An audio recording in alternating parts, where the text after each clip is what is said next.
Hey guys, welcome to Green Bean Fiction. So in today's video we are gonna see what if Deku had all MHA girls harem, part 1. Before starting, make sure to hit that like button and subscribe if you are interested in MHA fanfictions. This story is UA's Golden Boy by ASDFO789. Now without wasting any more time, let's dive in. Hello and welcome back to Behind the Mask. I'm your host, Meryl West. A beautiful woman with dark skin and light hair spoke to the camera in front of her. For those of you just tuning in, I'm here with our very special guest, Deku. Hello. The boy in question raised a hand in greeting. The pair were seated directly across from one another in front of a live studio audience. We've certainly had quite a day here, looking over your recent exploits. You've certainly had an especially busy year, haven't you? Oh, I don't know about that. I think everyone has been working hard this past year to pick up the pieces after everything that happened. Japan may have been the epicenter of the villain war, but the repercussions it had impacted us all. Traveling so much has taught me that much at least. We've all had to step up to become heroes in our own way. Humble as ever, I see. The woman smiled. So, Deku, with your world tour coming to an end, are you looking forward to going home? Izuku Midoriya sat shaking in his seat. One would think after a year abroad doing countless interviews, the 17-year-old would be even somewhat acclimated to appearing on television, however they would be wrong. While he could meet the eyes of a villain wielding the power of a god and not blink, being asked about his interests and hobbies before an audience of millions had the boy sweating bullets. Of course. Izuku nodded, before quickly shaking his head. Well I mean, and not that I haven't enjoyed my travels, he quickly clarified. India, Germany, Spain, the US, all the countries I've been to have been wonderful. And the people I've met have been so amazing and kind to me. A series of cheers and claps sounded from the audience in response, causing Izuku to let out a small sigh of relief. Well, seeing as we're nearing the end of our segment today, why don't we move on to our final question? I'm sure everyone is curious to hear the answer to this one. The host paused for dramatic effect. Who are you most looking forward to seeing when you go back to Japan? Anyone special waiting for you back home? Ooh. The audience let out a collective sound of intrigue, leaning forward on the edge of their seats. Izuku let out a choking noise as his drink went down the wrong pipe. Izuku gulped nervously as he finally regained control of his breathing. Looking around at the enamored crowd around him, it was clear that they were waiting for an answer. I guess I would say, my mom? A resounding groan sounded through the studio as millions were left in disappointment. From his plane seat, Izuku cringed at the footage of him making a fool of himself on television. His mom? Seriously? How embarrassing. The clip had gone viral all over social media and the particular video he was watching of it already had more than 5 million hits. He was a meme now. The interview had only been yesterday. Luckily for Izuku, the private jet that had been arranged for him didn't have any other passengers to mock him. Don't feel too bad, ninth. A voice spoke from the boy's mind. All heroes stumble in interviews from time to time. Just try to focus on the positives. I'm sure everyone back home is looking forward to seeing you again. N, the sixth user of One for All, appeared as a ghostly purple visage at Izuku's side. A moment later, a second, orange apparition formed on Izuku's opposite side. Peefed, yeah. Especially, Mommy. Daigoro Banjo, One for All's fifth user, burst out into laughter. Izuku groaned before slumping forward onto his tray table. Having the voices of his predecessors in his head was a bit of a double-edged sword. On the one hand, he was never truly alone, always having someone in his corner to back him up and advise him. On the other hand, Banjo was one of them. Well, I think it's rather sweet. A feminine voice commented as two pink, ghostly arms wrapped around Izuku's shoulders in a motherly embrace. Nana Shimura, the seventh wielder of One for All, was probably the most vocal of the voices in his head. There isn't a mother in the world who wouldn't be delighted to hear that her son was thinking of her while he was away. While Izuku had more or less grown accustomed to the 8 other entities occupying his headspace, it could still get a bit crowded at times. That end, while the other wielders insisted that they respected his privacy, they seemed able to come and go as they pleased within his consciousness, so he wasn't entirely convinced they weren't watching during his more private moments. Thanks, Nana. The boy mumbled to himself before looking wistfully out the window. Can't this flight just be over already? He whined. I just want to get home and finally sleep in my own bed. Izuku was tired. While his trip across the globe had been full of interviews and media coverage, which were exhausting in their own right, the tour had been far from leisurely. Rooting out the remaining supporters of All for One hadn't been an easy task. The nearly 200-year-old man had been nothing if not thorough in his planning. Villains wielding multiple quirks, traitorous heroes, corrupt politicians, a thriving black market for trigger, quirk deleters, even some of the remaining Nomu. It had been a busy year for the ninth wielder of One for All. Hell, it had been an exhausting year, working nearly around the clock every day, moving between hotels on a weekly basis. Not being able to see his family and friends back at UA, the whole experience had been harder than Izuku had expected it to be.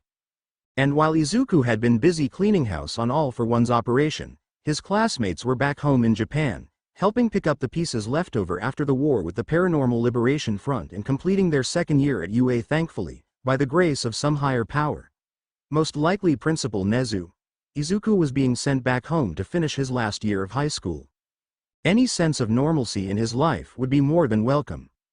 The Uraraka's cramped studio apartment was as lively as ever as the family of three prepared themselves for the evening. Sachiko Uraraka finished buttoning her pink cardigan before adjusting her necklace and making sure her earrings were secure. It wasn't often that the woman had an opportunity to wear her only set of jewelry, so she wanted to make sure that it looked nice. Moving to open the bathroom door, she rolled her eyes at finding it still locked. Ochako, honey, are you almost done in there? If we don't leave soon we'll miss the train, the mother said to her daughter. In a minute, Mom, the young brunette called back from the other side of the bathroom door, adjusting her mascara for the third time that day. I'll just be another minute. You know, I'm sure that Midoriya will like you all the same, regardless of how your makeup looks, Sachiko commented with a smirk. Mom, Ochako called back, her reflection turning pink in the mirror as blood rushed to her cheeks. All right, one more minute. Sachiko Uraraka relented, stepping away from the door. I love you. I said, I love you. Love you too, her daughter replied, more quietly this time. As the older woman turned around, she spotted her husband adjusting his shirt collar as he watched their TV sitting on the kitchen counter. She's still in there? Jiro Uraraka asked incredulously, turning to look at his watch. It's an important night for her, Sachiko replied. You remember how we were at that age. I was no different when it came to you. It was true, the Uraraka women were fierce like that. They might not have much, but they were very territorial over what they saw as theirs. Well, the man crossed his arms, averting his eyes. Doesn't mean I have to like it. You ask me, she's a bit too invested in this boy. She could certainly do worse. The woman nodded toward their TV, which was displaying more newsfeed about the boy in question. It seemed like Deku was always in the public eye these days. His title of All Might's successor seemed to ring true in that regard. He could save the world 100 times and he still wouldn't be worthy of our little girl. Of course, but she's a big girl now. Ochako can make her own decisions, and it's our job as parents to support her when she needs it. Sachiko placed a caring hand on her husband's shoulder. Jiro sighed as he took a seat next to the kitchen counter. I'm just worried about her. What if she gets her heart broken? Then the two of us will personally end that boy. And become villains to the rest of the world? Jiro raised an eyebrow. The worst of the worst. Sachiko nodded. I love you. I know you do. The older couple leaned in for a kiss just in time for their daughter to step out of the bathroom and see them. Ew, come on, you guys. Not in front of me. Ochako whined as she quickly shielded her eyes. Katsumi, quit slouching. Walk like a normal girl, goddammit. Mitsuki Bakugo yelled, slapping the back of her daughter's head. Ow, quit it, ya damn hag. You're ruining my hair. The blonde girl yelled back at her mother, trying to fix her mane of spiky blonde hair pulled into a long ponytail. You did that yourself this morning. Maybe tone it down, you too. Masaru Bakugo spoke sheepishly, glancing around at the onlookers around them. Quiet. The two Bakugo women turned to the man, who shrank back in fear. Great. Katsumi pulled out her phone, examining her reflection in the screen. Now I've gotta fix it when we get there. You stupid ga. The girl was interrupted as her mother grabbed her by the ear. If that big mouth of yours scares off my future son-in-law, I swear to God. Mitsuki threatened through gritted teeth. Would you stop it with that already? The younger girl pushed away from her mother's grasp. I don't like freakin' Deku like that. Huh, that's funny. I never said Deku. Mitsuki smirked. Why you damn old hag. Sparks began to pop in Katsumi's clenched fists as her cheeks began burning red. Before she could further lose her temper, the girl angrily turned away from her parents before shoving her hands into her pockets and picking up her walking pace, her back slouching once again. That girl is hopeless. Mitsuki shook her head. Come on, you know how she gets. Masaru interjected, now walking beside his wife. And you have to admit, she's improved a lot from how she was before Yui. You're right, the blonde woman replied, linking her arm around her husband's. We're lucky parents. Lucky to have such a talented young girl. Lucky that she didn't get herself into any more trouble than she did growing up. Lucky that she made friends that could actually tolerate her constant, you know. You're talking about Midoriya, Masaru stated. During his worldwide tour, the boy had mentioned in an interview that he'd experienced severe bullying while growing up, how being quirkless had isolated him from his peers and singled him out as an easy target. He hadn't mentioned anyone by name, but to anyone who knew the boy personally, it was clear who the primary offender was. We both know she tormented that boy when they were growing up. Mitsuki replied glumly, and yet, he would keep coming over every day to see if Kachan could come outside to play. Even the kids she was nicer to were scared to play with her, but he kept reaching out. Even though she kept hurting him. It was her first crush, she didn't know how to express herself. Her husband turned to their daughter who was only getting further ahead of them. She still doesn't. This wasn't pulling his hair or pushing him off the swings, Masaru. The woman argued, she was leaving him with burned scars and encouraging the other kids to throw rocks at him. But they made up, Masaru countered. Katsumi said she apologized for everything and Midoriya forgave her. I know, and if I'm being honest, I think he let her off a bit too easily. Mitsuki pointed out, but look, my point is that Izuku Midoriya, let's face it, is probably the best thing to ever happen to our daughter. He managed to succeed with her where we failed and made her into someone worthy of being called a hero. And I'll be damned if I'm gonna let her fuck up this chance she has with him. We are not losing to Endeavor and his girl. Mitsuki, I don't really think you should be making a competition out of. Fuck that, we're winning this shit, now come on, Mitsuki yelled, pulling her husband by the arm as they quickly approached Yui's campus. As Shota Aizawa finished brushing his daughter's hair, he reached behind him for a second hairband to tie it into a pigtail, only to come up empty-handed. Turning around, he saw that he'd forgotten to grab one before they began. This was unusual for him, but given how preoccupied his mind had been today, Shota excused his absent-minded mistake. The problem child was coming back tonight, and that no doubt meant even more headaches for him. Hold on, Eri. The man stood up, his prosthetic leg whirring as the knee unbent itself. Let me ask Hitomi if she has a spare. Okay. The 8-year-old called back, her attention focused on the children's show playing on the dorm's television. It wasn't as educational as Shota would have preferred, but it made her happy and he couldn't help but spoil her.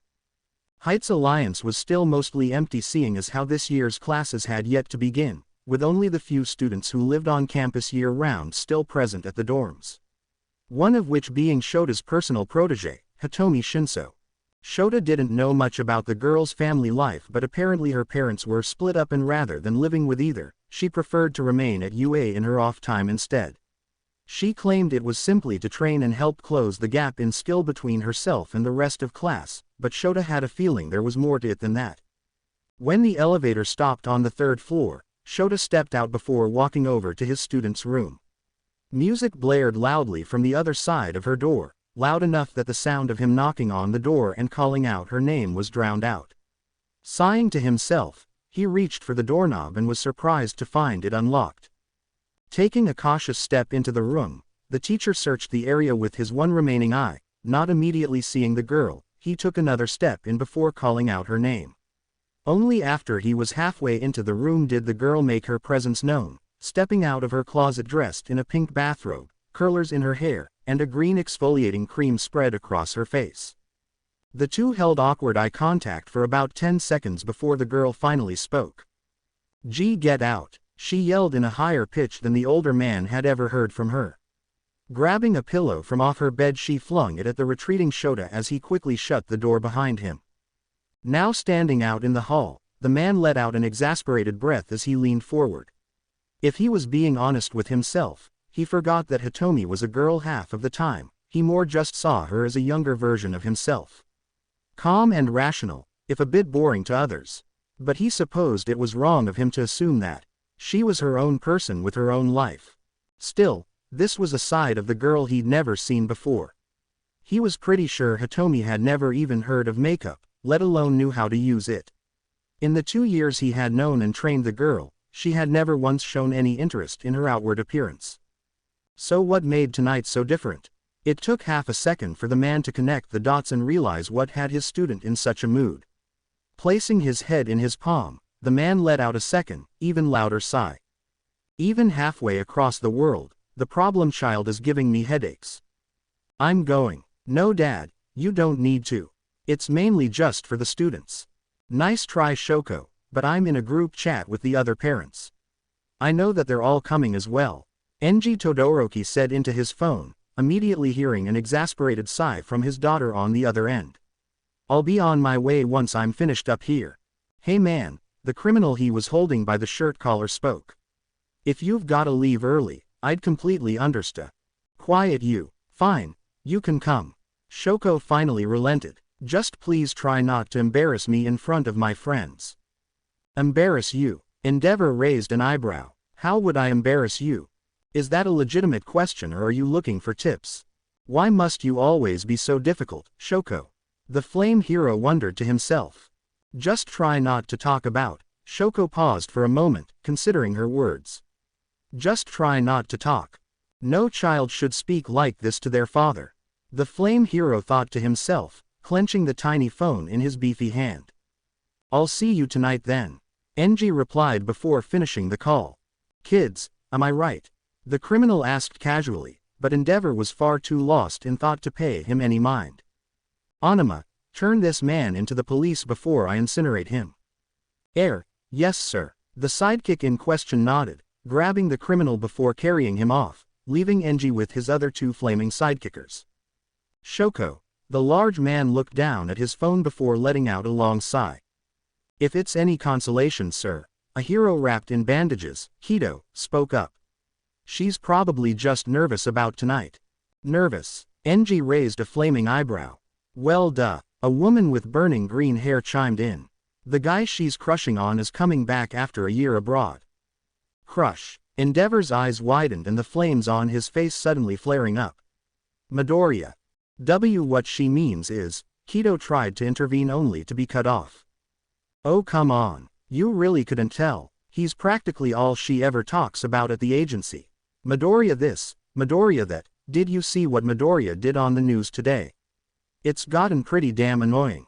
Burnin. What? It's true. While his sidekicks argued, Enji's mind went into overdrive, trying to recall any mention of crushes or Midoriya. Nothing came to mind. Had he really been that ignorant? Or had Shoko deliberately hid this from him? When did Shoko even start liking boys like that? I have to call her back.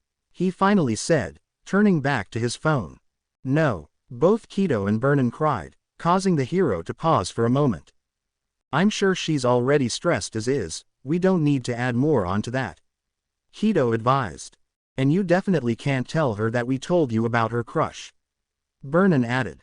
Kido countered. It was you who said it. If I'm going down, I'm bringing you all down with me. Meanwhile Enji's world was spinning as he tried to wrap his head around the facts he'd just been presented with. Shoko. Deku. Tonight, Shoko and Deku. Together. Grandchildren. Godlike. Superhuman. Grandchildren. Gritting his teeth, he crushed the phone in his hand before the flames across his face ignited hotter than ever. SHOKOOOOO. Yui had changed a lot while Izuku had been away.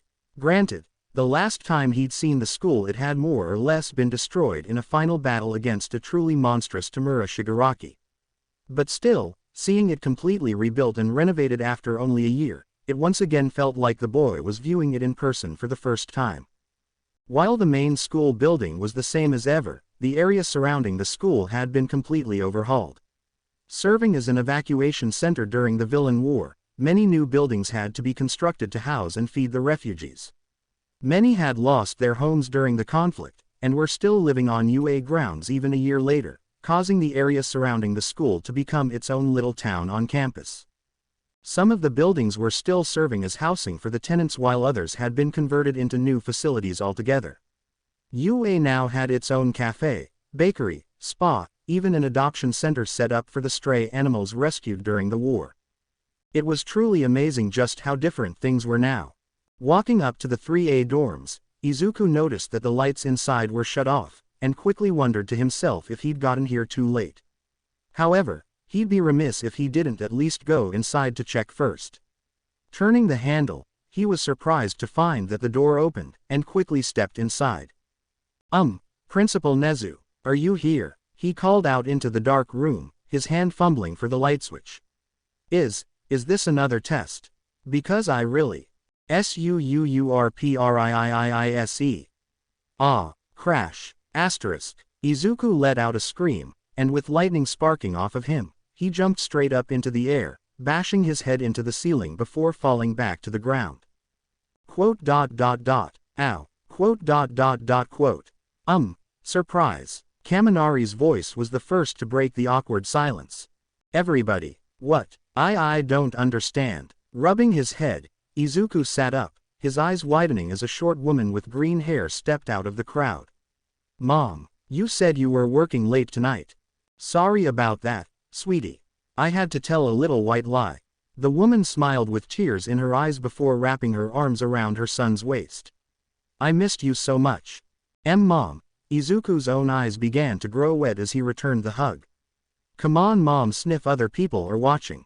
I don't think anyone would fault you for missing your mother, my boy. A skinny blonde man stepped out of the crowd. All might. Izuku beamed. The mentor nodded to his student who reciprocated the gesture, his smile growing even wider as more tears began to pour from his eyes. Izuku, my God, look how you've grown. Another older woman cut through the crowd, wrapping an arm around the boy's shoulders as she pulled him down to her height. Don't tell me you've forgotten your Aunt Mitsuki. The blonde began ruffling the taller boy's hair. Izuku had certainly grown in his time away, now standing a head taller than the older woman before him. He'd also filled out quite a bit, his shoulders were broader, his arms were bigger, even his jawline was more chiseled. His physique wasn't quite prime All Might level, the boy was still much leaner than his predecessor, but no one would mistake him for being scrawny again anytime soon. Of course I didn't, Auntie. Izuku smiled at the gesture. You know, Katsumi would talk about you every day while you were. Boom. Asterisk. Shut it, you hag. A girl who looked like a younger version of Mitsuki yelled, sparks flying out of her hands and a bright blush on her face. Stop telling lies. Kachan. Izuku flashed the girl a bright smile, causing her face to grow even more red. Deku. Another, much kinder voice called out. Ararik oof. A short brunette comet crashed into the boy, wrapping her arms around him while making sure to lift her pinkies. Gazing down at the girl in surprise, Mitsuki released the younger boy before turning back to her daughter, spotting a jealous look in the girl's eyes as her fingers twitched aggressively. Ochako Uraraka was a welcome sight to the green-haired boy. Her brown hair was still in the same bob cut as their first year, but everything else about her seemed different. She seemed more mature. Her cute face had only grown more beautiful. She had grown a bit in height, more so in other places. Her pink button-up shirt and tight black pants made her hourglass figure readily apparent. More than anything, however, Izuku was simply glad to see his friend. Deku. She looked him over with wide eyes, trailing up and down his body more than once. Wow, you. Wow. Unconsciously, the brunette reached a finger out and poked one of the boy's large pecs.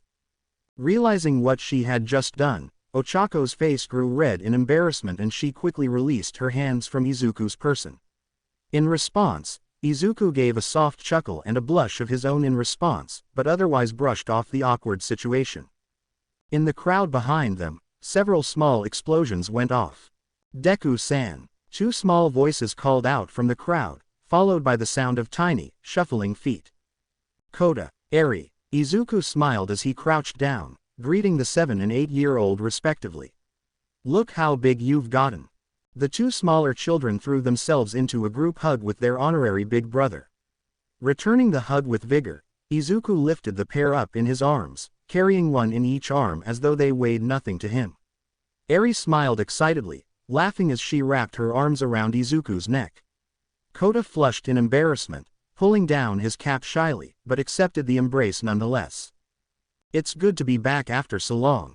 I missed everyone back home like crazy while I was away. And it feels kinda strange, everyone looks so different from how I remember. Izuku noted, looking over at his classmates. You look in a mirror lately, dude. Siro's voice called out from the crowd. You changed more than anyone. Yeah, the green-haired boy laughed heartily. I guess so. It's weird, I guess I'm gonna have to get used to looking up at you from now on. Uraraka stated, her amber eyes locking onto Izuku's green ones for a moment before they immediately turned away in embarrassment. Yeah, I guess so. He repeated, more quietly this time. The party proceeded fairly normally from there. The dorm common room was filled with people all looking to welcome Izuku home. The whole of Class A, including several of their families, the UA staff, Eri, Kota, the Pussycats, and a few other pro-heroes had all taken the time to show up just for him. Izuku was overwhelmed with the attention, but regardless he made it a point to speak to everyone at least once and thank them for their kindness. Some had even decided to greet him with presents. Midoriya, a voice spoke out from the crowd, beckoning Izuku over to their position. Oh, hey Mineta, Izuku greeted the bald-haired boy who now seemed shorter than ever. How's it going?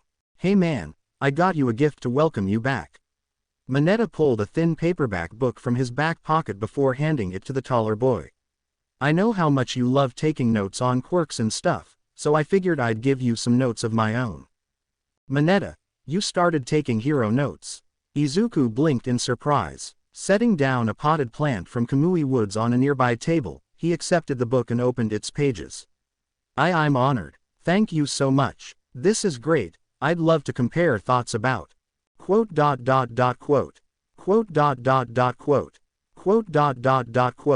Mineta, this is tentacle hentai, Midoriya pointed out. No need to thank me. I'm sure you'll put it to good use. The small boy waved off Izuku's words as though they were a compliment. And well, seeing as how we're such good pals, and seeing as how you're a global celebrity and all that, it's cool if I sell some of your stuff online, right? I'm sorry, what? Cool. Mineta winked, pointing finger guns at Izuku as he backed away. Just wanted to be sure. See y'all later, bud. The smaller boy disappeared into the crowd, leaving Izuku standing by himself, dumbfounded. Yo, Midori, another voice from behind caused Izuku to jump in surprise. Ooh, what you got there? Ah, Izuku cried out before quickly shoving the book into the back of his pants, tucked beneath his shirt. Ashido. Nothing. What's what's going on with you? How are things? You look nice. Did your horns get bigger? That just means I'm just happy to see you. The pink-haired girl replied with a wink, causing Izuku's face to light up even more. But there's someone else I know who's even happier. Ashido turned around, only to find that the space behind her was vacant. Who? Izuku questioned. Pouting her cheeks, the girl stamped her foot angrily before turning back to him. Wait here, she ordered, to which Izuku quickly nodded, despite his confusion. She then proceeded to push through the crowd, attempting to find her target. Watching her leave, Izuku let out a quiet sigh of relief, glad that the girl hadn't caught him with Mineta's dirty magazine. Midoriya, the boy let out a second high-pitched yelp as a cold hand touched his shoulder. Spinning around, he saw that the hand belonged to Class A's resident ice queen and one of his closest friends. Shoko Todoroki had always been regarded as beautiful, but in the years since Izuku had been away, she had only grown more so. Her dual-colored hair was fixed into a half-bun with the rest of it cascading down past her shoulders and onto her dress. The royal blue halter top and black jeans looked fantastic on her, accentuating her figure while not showing too much skin. This fell out of your pants. The girl stated bluntly, handing Izuku the book from Mineta. Directly on the cover was a woman in an intimate pose with a very aggressive-looking octopus. That's not. I'm not, he tried to find the words. You should probably take it before someone else sees, she pointed out. Right, he nodded, accepting the book from Todoroki's hand before quickly tucking it away, safely this time. Why you look nice, Todoroki-san.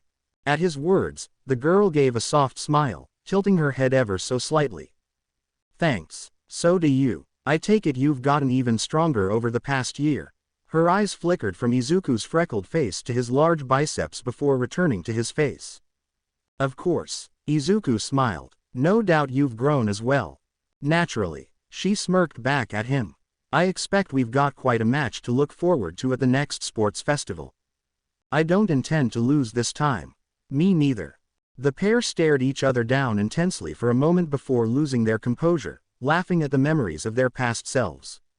They had come a long way from their relationship during their last sports festival. Shoko inwardly cringed remembering how she had acted toward her now best friend back then. Looking over toward the other guests, the youngest Todoroki sighed as she spotted a figure in the crowd. I've gotta go. My dad is talking with Mrs. Bakugo. I've gotta put a stop to this before things get ugly. Okay. Izuku responded, confused. As the girl turned to leave, she turned back to Izuku with a final glance. And Midoriya, I won't judge your personal preferences, but try to keep those kinds of books private. There are children here. It isn't MIAAAND you're gone. Izuku sighed. I really hope she doesn't get the wrong idea about me. Deku. Izuku whipped his head around to find who had snuck up behind him this time. Quit fucking screaming. It's getting on my nerves. Katsumi Bakugo yelled at him, smacking him upside the head. The fiery blonde was a near-carbon copy of her mother, though with twice the anger. She was dressed in a white button-up shirt with the sleeves rolled up and a long black skirt. Beneath the skirt were a large pair of black boots with orange straps, similar to the ones in her hero costume. Her hair, which was now long enough to reach down her back, was still a wild and unkempt mane, even pulled back into a ponytail. Sorry Kachan, I'm a little tired and it's making me a bit jumpy. Izuku looked down for a moment. I'll try to be better. Bakugo gave the boy a once-over, noticing the purple bags beneath his eyes and the slight shaking in his fingertips. Clearly, the boy had picked up some baggage in his time away, baggage that he wasn't ready to unpack yet. Not with her. Whatever, nerd. The blonde flipped her ponytail and crossed her arms, turning her head to avoid his gaze. How have you been, Kachan? Fine, she stated plainly, before quickly adding to it. Getting a hell of a lot stronger than you. Hee, I don't doubt it. Izuku smiled, brushing back his hair sheepishly. He knew better than to challenge that statement, otherwise they could be here for hours. Making the executive decision to change the subject, the boy took in the recent changes to his friend's appearance. You grew your hair out. He gestured to the girl's untamed mess of a ponytail. I like it. Not like it matters what you think, Deku. Bakugo yelled, blood rushing to her face. I'm just supposed to hand you this stupid present that my parents wanted to give you. Reaching into her bag, she quickly thrusted a small box in her hand directly into his chest, practically punching him in the process. Kachan. Izuku looked down at the box before looking back at the girl, a soft smile on his face. Thank you. I told you, she snarled, speaking through gritted teeth. It isn't from me. Opening the box, Izuku's eyes widened and he quickly reached in. Pulling free a small figurine still encased in its plastic packaging, he examined it from every angle. Kachan, is this? He held up the figurine as though it were solid gold. The limited edition Bronze Age All Might bobblehead with the infamous misprinted label. The blonde refused to meet his eyes, instead opting to stare at the floor. However, she gave a subtle nod that told Izuku that he was correct. There are less than 20 of these in the world. Kachan this is, the boy was full on crying now. Thank you. He wrapped the shorter girl in a bear hug, to which she immediately began punching him and yelling for him to let go. Across the room, several of the class boys watched the violent scene of Bakugo's wrath unfold. "Geez, she is really laying into him," Honta Siro pointed out, watching as the blonde girl sent a knee between Midoriya's legs. "Oof," Denki Kaminari winced, feeling a phantom pain in his own crotch. "If this is how she expresses affection, I pity her future husband. She's probably just mad that now, even Midoriya has bigger boobs than her." Mineta smirked, joking at the flat-chested girl's expense. Mineta, I'd watch it if I were you," Kaminari warned. "Last time you brought up chest sizes, Bakugo nearly put you in the morgue." "She's not gonna hear anything, she's too busy with Midori." "Oh Bakugo." Kiyoka Jiro suddenly stepped between the group of boys, twirling one of her elongated earlobes around her finger. All three boys felt their blood turn to ice. "Run," Kaminari yelled, and the trio took off. Inko stood calmly, drinking a cup of tea as she watched Japan's #1 hero arguing heatedly with her best friend of 20 years. "I'm not saying that there's anything wrong with Katsumi. Far from it, I trained her myself. However, Shoko is clearly the superior hero in every way," Endeavor argued. "She will surpass me in power in only a few years' time and is already on track to inherit my agency." "Ha, nepotism be damned. My Katsumi doesn't need any help reaching the top hero spot. She'll surpass you and your daughter all on her own," Mitsuki proudly proclaimed. The two proud parents stared each other down intensely, their ferocity somehow equal. To settle the situation down, Masaru stepped in to calm down Mitsuki while Endeavor's two daughters, Shoko and Fuyumi, pulled their father away for a scolding. "Excuse me, Mrs. Midoriya." The stout woman turned around to see a girl with long lilac hair and tired eyes standing before her. She was dressed in a long-sleeved black shirt that cut off near the midriff and a red plaid skirt with dark fishnets accompanied by a pair of large leather boots. "Oh, hello." Inko greeted the girl with a warm smile, causing the already sheepish-looking girl to become even more so. "You, probably don't know me, but I'm a friend of your son's." "Oh, you're Shinso, right," Inko correctly guessed, much to Hitomi's surprise. "I remember seeing you fight against my son at the sports festival. Izuku told me all about you." Shinso's eyes widened in surprise as the older woman continued. "He told me how inspired he was by your dream to become a hero despite how people had judged you for your quirk. And the day you got accepted into the hero course."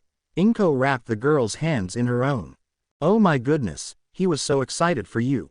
He went on and on about the potential applications of your quirk and how cool you looked using your special scarf techniques. You know how he gets.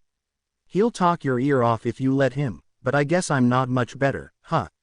Here I am, chattering away when it was you who wanted to talk to me in the first place. I'm so sorry, sweetie. What was it you wanted to talk about?" Inko looked up at the taller girl to see her stunned face with tears rolling down her cheeks, smearing her mascara. "Oh, honey," the older woman exclaimed, a motherly concern in her eyes. "What's wrong? Did I offend you somehow? I am so sorry. Sometimes I just run my mouth and no," Shinso assured her. "No, you didn't offend me. I'm sorry, sniff. I have to go now." "It was nice meeting you," she said quickly before leaving for the bathroom, covering her face in the process. Inko raised a hand to stop the girl, but could do nothing as Shinso quickly exited the room. Suyu Asui sat on the couch with a simple cup of hot water in her hands.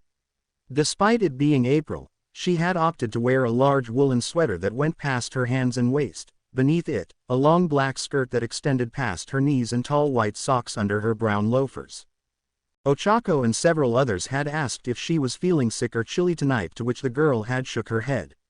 She didn't want to take any more attention off of the guest of honor, so she had opted to take a break from socializing. Instead, she simply enjoyed the cheerful atmosphere. Next to her, Ganma Asui sat in a similar position to his daughter, quietly observing the others between sips of water. "You aren't going to speak with your friend?" he finally asked, turning to his little girl. "He's busy with the others right now. I can speak with him later. I'm sure he wants to see you again after being away so long." "Ribbit, didn't you say you two were good friends?" the older man asked. "He's good friends with most of the class, Hiro. I don't think he'll mind waiting a little longer to speak with me. Suyu, is this about your... I really don't want to talk about this right now, Dad. The green-haired girl furrowed her brow, tightening her grip on her cup. Can we just sit quietly please? Quote. It's really nothing to be ashamed of, Ganma began but was cut off as his daughter stood up and walked away. Not wanting to cause a scene, the man simply sighed as Suyu walked away from him. Toru, there you are. What are you doing back here? Mina called out to the invisible girl. Mina, I can't do it. From the corner of the room, Toru Hagakure stood anxiously, her red sequin dress seemingly floating in the air. Not here, not now. The pink girl's expression turned to one of worry as she placed a hand on her friend's shoulder. She couldn't see Toru's expression, but she didn't need to tell what the girl was thinking. The invisible girl had always had issues with her confidence. Mina had thought she had grown out of it by now, especially with the recent development with her powers, but it seemed that she was still plagued with doubts even now. You were so excited though, Mina reminded the girl in a soft tone. Hagakure whirled around and wrapped herself around Mina for comfort. I'm sorry, she said quietly. Mina could feel the girl's tears landing on her shoulder. It's okay. Mina ran her hands through Toru's hair. I've got you. Don't even worry about it, girl. You've got plenty of time to tell him. The party went on for hours, so long that the already jet-lagged Izuku passed out on the living room couch with bags under his eyes and a peaceful look on his face. A few of the rowdier boys in the class had drawn cat whiskers on his face with markers and balanced a potted plant on his head, taking several pictures to post online. Mineta had called it a social media goldmine. Many of the guests had gone home for the night, mostly the parents and pro-heroes, but a few, namely the Pussycats, were still present to discuss business with Aizawa and the other teachers. Aizawa carried a sleeping Eri in his arms while he spoke, meanwhile Kota held Mandalay's hand, barely remaining conscious as the two adults spoke in terms well beyond his understanding. So while Mandalay and the others talked business, Ryoko Tsuchikawa, better known as Pixie Bob, bored and slightly tipsy, decided to walk over to the group of 3A's female students to catch up on the latest gossip. So girls, how goes it? Looking forward to training camp this year? Ryoko asked. Katsumi Bakugo, leaning in the corner of the room, sneered at the intrusive older woman. Oh, hello Ms. Tsuchikawa. Yaoyorozu greeted the older woman politely. We were actually just discussing that. We're really hoping to fine-tune some proper. Yeah. Ryoko waved her hand dismissively. So what's the deal with Greenie? In that last interview he more or less revealed he was single. But you girls know him best, what's the real scoop? Any of you seeing him? All of the girls present widened their eyes in surprise, several of them sporting blushes, but whether it was toward the blatant question or their potential answers, Ryoko couldn't tell. What business is it of yours, you old hag? The hot-headed blonde yelled, suddenly taking an aggressive stance. I'm 18 at heart. Ryoko grinned menacingly, a shadow growing over her face and a feral glint in her eyes as she flexed her hands like cat claws. Bakugo, please. Yaoyorozu raised a hand to quiet her classmate. Midoriya is sleeping. While the raven-haired girl was distracted dealing with the fiery blonde, Suyu Asui stepped forward to address the older woman. To answer your question, no. None of us are dating Midoriya, at least to my knowledge. Between our classes and hero work, and him constantly traveling, none of us have even spoken to him this past year. Ooh, fun. I guess the race is on then. Ryoko said excitedly. Race? Shoko Todoroki asked, a look of confusion in her heterochromatic eyes. Oh come on. Ryoko slumped her shoulders before gesturing toward the sleeping Midoriya with both hands. You girls have the world's most sought-after man sleeping on your living room couch right now. As soon as the media sees him back home in Japan, things are gonna get crazy around here. Fangirls will be throwing themselves at his feet to get him to look their way. You're telling me none of you want to be the first one to lock that down? That sounds like way more trouble than it's worth. Kiyoka Juro scoffed, crossing her arms. Yaoyorozu raised her hand. Why would they leap toward his feet specifically? Would it not be easier to simply talk to him? See, come on you guys. Toru Hagakure spoke up, uncharacteristically stuttering. This is Midori we're talking about here. He can barely even look at girls when he speaks to them. He's not some sex-crazed playboy. You may be surprised, Todoroki muttered under her breath. Regardless of his new status, I say we treat him the same as we always have, Kiro. Suyu added. Midoriya would probably prefer that as well. Well then, I suppose if none of you are after him, Ryuko turned to the sleeping boy before smirking. Don't even think about it, crazy cat bitch. Bakugo. Yaoyorozu turned to the girl in question. Who does she think she is? Saying all this shit about Deku. The fiery blonde approached the older woman before placing a finger to Ryuko's chest. You stay the hell away from him. You hear me? There ain't no damn competition for that damn nerd over there. Miuo. Someone's feeling catty tonight. Guess we know who's in the lead for now. As crass as she's being, I have to agree with Bakugo. There's no lead, and no race, Ms. Tsuchikawa. Yaoyorozu stepped forward, placing a hand to her chest. All of us are simply looking forward to a nice, peaceful school year and finishing our time at UA. Kiro agreed. Asui nodded her head. Besides, we're all too busy to worry about things like romance. Deku's free to do whoever he chooses. And so are we. Uraraka added. Everyone turned to stare at the girl with wide eyes. What's wrong? She asked. You mean, whatever, right? Juro asked. Huh, you said, whoever he chooses. Uraraka's face immediately flared up as she frantically began waving her hands. No I didn't. I swear, Deku's free to do whatever he chooses. That's what I said. She turned to Suyu with a desperate look. You heard me say that, right Su? Kiro. Sorry Ochako. You said. Who? Su. You betrayed me, Uraraka muttered as she began to float away with her face covered by her hands. Well, now I'm not sure who's in the lead anymore. Ryuko smiled devilishly. But it looks like this could be fun. You girls will have to tell me all about it when you come back to camp this summer. She moved to turn back to the other pussycats. Oh, and a piece of advice. I'd act quickly before those Class B girls get their hands on him. Some of them seem pretty damn thirsty. The older woman waved goodbye as she and her team gathered at the front door to leave. I cannot believe how much I hate her, Katsumi stated through gritted teeth. She's only teasing, Bakugo. Ashido pointed out. The more reactions you give, the more enjoyment she gets out of it. Shut it, Pink. Whatever the case, Yaoyorozu interjected. I believe what Su pointed out earlier was correct. Even if he is famous now, Midoriya is first and foremost our friend. And even if it has been a year, we should still treat him the same as we always have. I think we can all agree that he, and us for that matter, deserves some normalcy after everything that's happened in the past year. Agreed. Agreed. Several of the others responded in unison. Wonderful. Then let's all try to have fun in our last year at UA.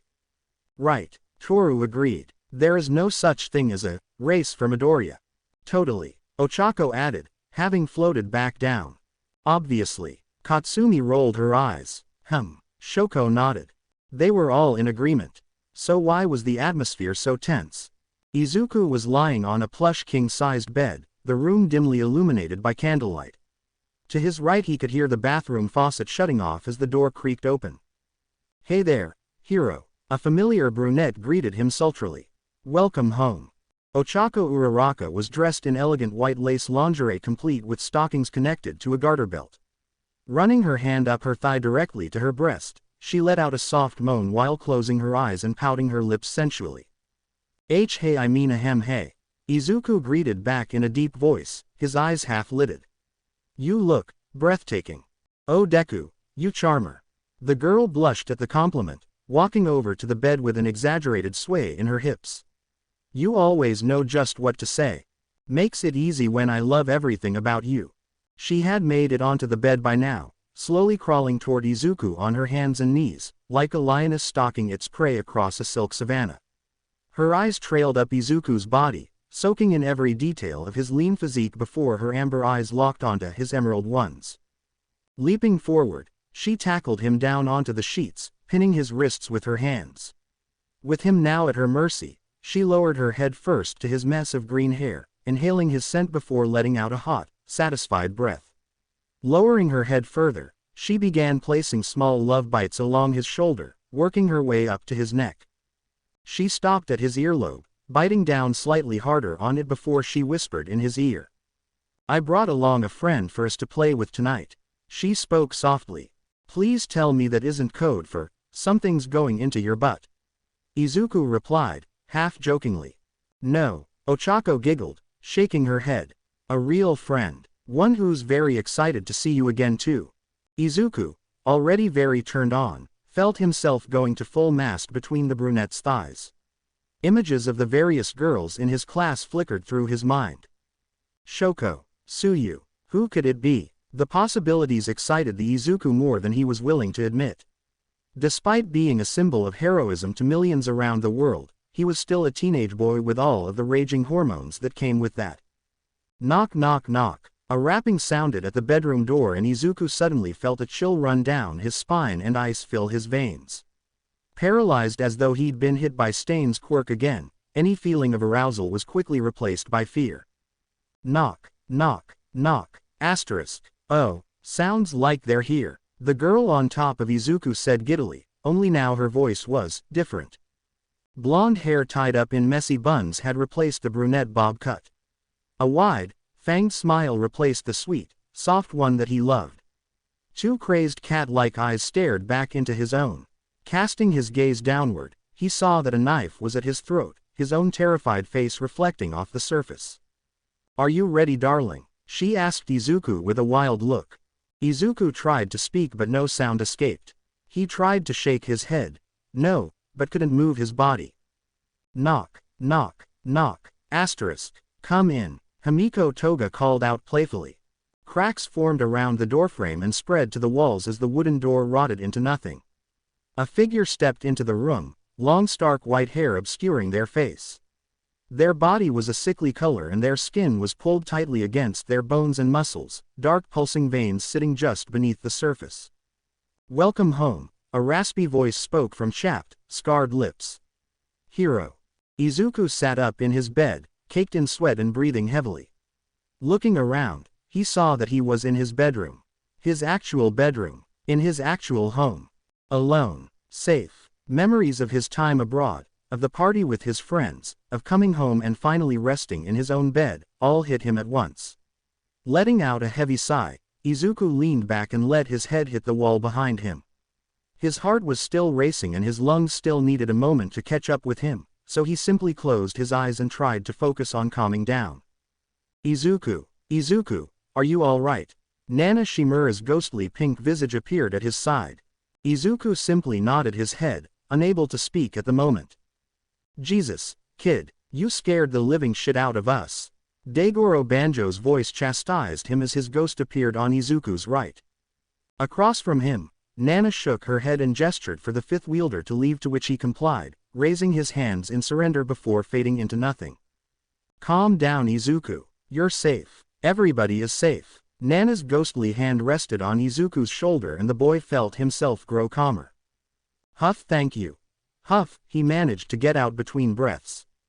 "Of course. Are you going to be all right?" "Just a bad huff dream," Izuku said, more so trying to assure himself than Nana. "Just a bad dream." Inko Midoriya sat in the living room of her two-bedroom apartment watching the morning news while she enjoyed a fresh cup of coffee and cut coupons from the daily newspaper.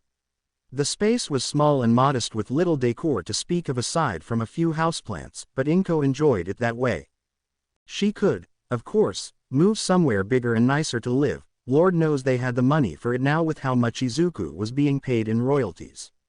Nowadays, everybody loved Deku, so of course branded merchandise was an inevitability. Even so, one wouldn't guess that the Midoriya household was raking in very much income at all based on how they lived.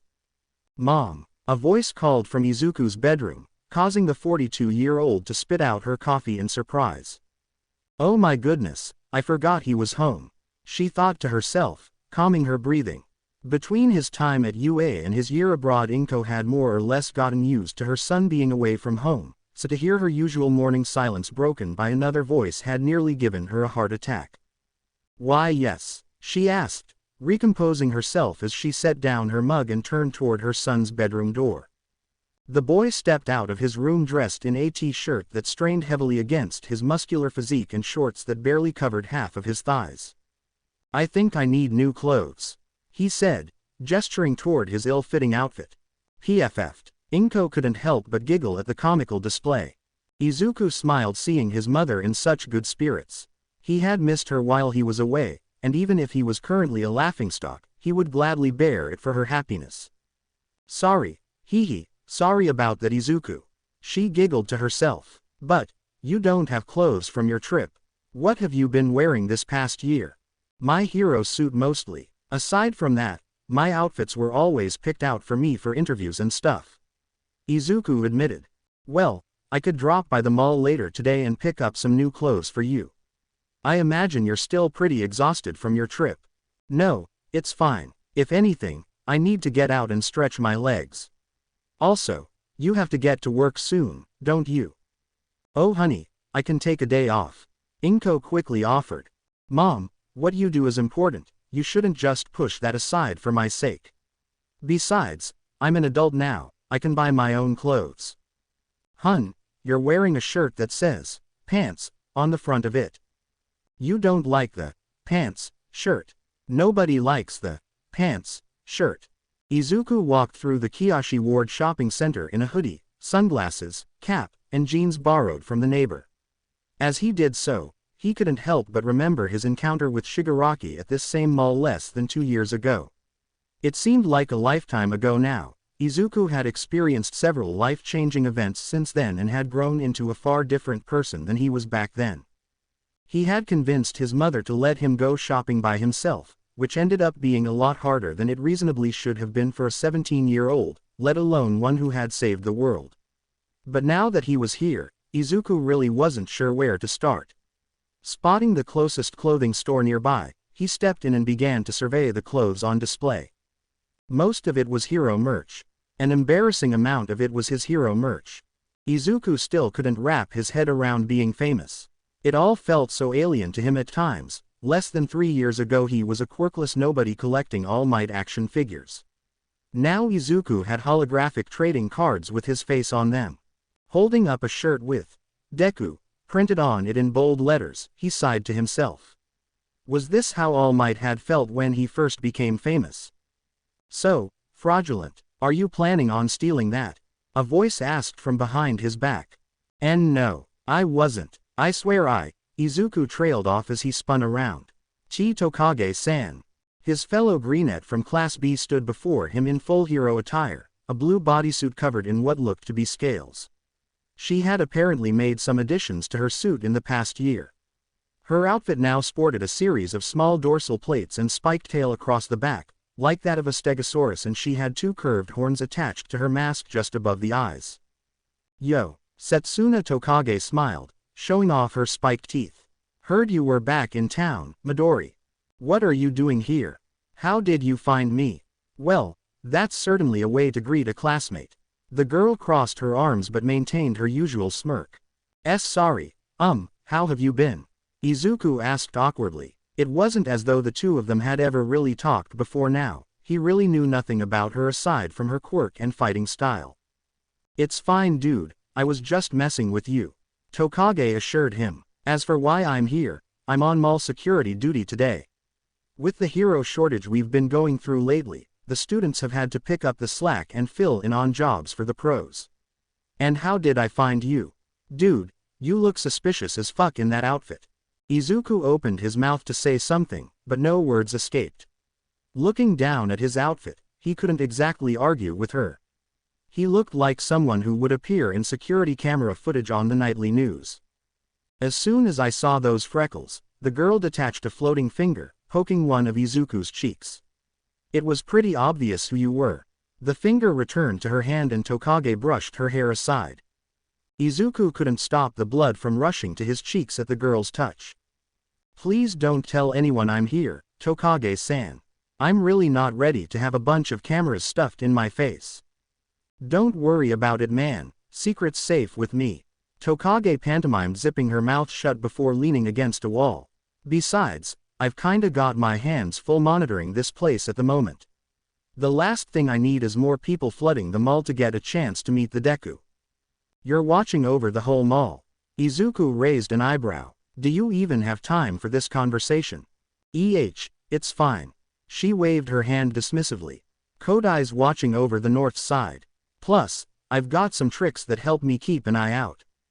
As she spoke, an eyeball matching the two on the girl's face floated down from the ceiling, hovering above Tokage's hand. Whoa, Izuku's eyes widened in surprise. That's amazing. You can generate extra body parts while still maintaining the originals now. In an instant, Izuku whipped out his notebook from seemingly nowhere and began quickly jotting down notes. How does your body function across greater distances? Is it some form of quantum entanglement? Do your detached pieces communicate via radio waves or another method? Is it an active effort to keep your parts floating or is it natural? Can you? Chill dude. Tokage let out a chuckle as she let the eye float away. Most guys wait until at least the third date before they start exploring my body. Izuku's voice cracked as his face began to burn red. I am sorry. I'm kind of a quirk geek. I kinda tend to forget that most people find it creepy to have notes taken on them. He quickly tucked his notebook away. Tokage gave the taller boy a look of pity. Clearly he was embarrassed by her statement and more than a little disappointed at having his questions go unanswered. No problem dude, I'm not creeped out or anything, she assured him before giving a toothy grin and elbowing him in the ribs. Tell you what, buy me an overpriced mall pretzel and I'd be happy to answer whatever questions you may have. Really? Izuku looked at the girl in surprise, seeing no hint of deception on her face. You don't find it, nerdy. The lizardy girl scoffed, placing a hand on her hip. Midoriya, I got into UA on recommendation with a 3.9 GPA. I know I may not look the part buet. Tokage's head popped off of her body, floating up to Izuku's ear before finishing her statement with a seductive whisper. I'm kind of a nerd too. Who does she even think she is anyway? Saying something like that, Ochako asked, throwing her arms up in frustration. Was she trying to get a reaction out of me? Deku's back and suddenly it's like there's a competition for him. And saying that Katsumi of all people was winning. Chako. I mean, everybody certainly teased me enough about Deku in our first year. I think that counts for something. Don't you? Ochako. I know I might not have outright called dibs, but... Ochako. Suyu snapped her friend out of her rambling. The brunette turned to her friend. You've been talking about this non-stop since we got here. You're being obsessive, Kiro. Ochako's eyes widened and she clamped her hands over her mouth. Oh geez Sue, I'm sorry. She apologized quietly. I didn't realize I'd been going on for so long. What Pixie Bob said last night really got to you. Suyu pointed out, tapping a finger to her mouth. It wasn't a question. Maybe a little. Sue-san, Ocha-san. A small voice called out to them. Oh, Eri-chan. Ochako smiled as the small girl walked up to the two older girls. Did you find a pair you like? The trio were currently at a small store in the Kiyoshi Ward shopping center, Ochako and Suyu standing in a corner of the room while Eri explored the store. Seeing as how they were the two girls that Eri was most comfortable with, Aizawa had asked the duo if they would accompany his surrogate daughter for shopping while he attended a meeting with the UA staff. Eri had grown over the break and needed new shoes before the next semester began. The girls had happily complied, eager for a chance to spend time with the precious little girl. I like these ones. Eri held up a pair of red sneakers. Oh yeah, Ochako's sweat dropped. Why those ones? Kota was bragging at the party that he and Mr. Deku have matching shoes. I thought. Eri stared at the floor, twisting her foot. I thought maybe I could match too. Too cute. Ochako's heart clenched in her chest. Hey sis. A monotone voice called from to the girl's right. A small boy with medium-length black hair walked up to the two, holding an even smaller girl with twintails by the hand. Seeing an opportunity for Eri to make new friends, Suyu had brought along her two siblings, Samadare, her younger brother, and Satsuki, her younger sister. Satsuki was close to Eri's age and shared many of her interests, so Sue was hoping that the two girls would click. Samadare on the other hand was mostly just brought along to not feel excluded. Though being the only boy in a group with 4 girls still clearly made him uncomfortable. Can I go to the arcade? Sorry Sammy, we've still got a few more stores to visit after this one. The older sister apologized. Ugh. Samadare rolled his eyes. This is so stupid. Eri, overhearing the conversation, dropped her shoes and began to tremble as tears welled up in her eyes. I'm sorry, Eri. Ochako dropped to her knees to wrap the girl in a hug. It's okay. Don't cry. You didn't do anything wrong. Sammy. Suyu stood up, angrily turning to her brother. Apologize right now. What did I do? You were rude to Eri-chan. Apologize. Geez, alright, the boy huffed, turning to the younger girl. I'm sorry I said this was stupid. Eri, wiping the tears from her eyes, simply nodded. Behind her, Ochako continued to stroke her hair to calm her down. We can do something else. Something more fun. Alright. Eri turned to Ochako with a quivering lip. I don't really need to shop for more clothes. Eri, Ochako frowned. And no, really, it's fine. Suyu and Ochako exchanged a look of concern before both looking down at the horned girl. Hiro, maybe Eri has taken a bit too much after Midoriya. Ugh. Setsuna stuck out her tongue as she took another bite of her pretzel. I'm gonna be honest, this pretzel tastes like shit. Forget all for one, whoever decided to sell these for 1,000 yen is the real criminal mastermind. Did you want something else? Midoriya asked, not looking up from his page as he jotted down notes at a nearly impossible pace. Nah, a deal's a deal, she replied, floating her hand over to drop the food in the nearest waste bin. Thanks again for doing this, Tokage-san. Not many heroes are usually willing to sit down and let me bombard them with questions. Midoriya smiled, looking up from his notes and at the girl across from him. One time I asked Mount Lady how her gigantification quirk worked in relation to the conservation of mass. She told me that she wasn't religious. He stated with air quotes. PFF'd. Setsuna let out a laugh, leaning back in her chair. Damn, Midori, I didn't know you had jokes. I just kinda figured you won people over with big muscles and awkward charm. Awkward charm. Midoriya looked confused. Come on, you knew. Setsuna gave the boy a skeptical look, finding that he genuinely didn't understand. Her eyes widened in realization. Oh my god, you don't know. Thief. A voice suddenly interrupted the pair. Setsuna whirled around to see 2 men in hoodies sprinting across the food court with large bags in hand. One was a lanky man with a mutation that gave him slinky-like legs while the other was quite a bit wider and stockier to the point of being shaped like a ball. The bags they carried were fit to burst with stolen merchandise. Damn, she thought to herself. They must have been in one of my blind spots. Turning back around, Setsuna saw Midoriya stand up to intervene before holding up a hand to stop him. Meeting his gaze, the nervous boy she had spoken to only moments ago was gone. In his place was the hero who had faced down Tamura Shigaraki without even blinking. Setsuna returned his serious look with her own. Shaking her head, she spoke. You wanted to keep a low profile, right? She asked rhetorically. So let me do my job. Without waiting for a response, the reptilian hero leapt into action, chasing down the 2 thieves on foot. A hero, one of the men shouted in surprise before the pair picked up the pace. Not wasting any time, Setsuna began disassembling her pieces on her back. Contrary to popular belief, the dinosaur-themed additions to her suit were not purely cosmetic, rather they allowed her to fully weaponize her quirk. The dorsal plates lining her back began to fly directly ahead of her, their pointed edges forming into a large set of jaws akin to a floating bear trap. At her command, the jaws flew ahead of her and latched down onto the lanky man, trapping him between the teeth as they encircled his body and pinned his limbs. Allosaurus. Damn it, the captured thief cried, dropping to the floor. Looking up at his partner, he desperately pleaded. Help.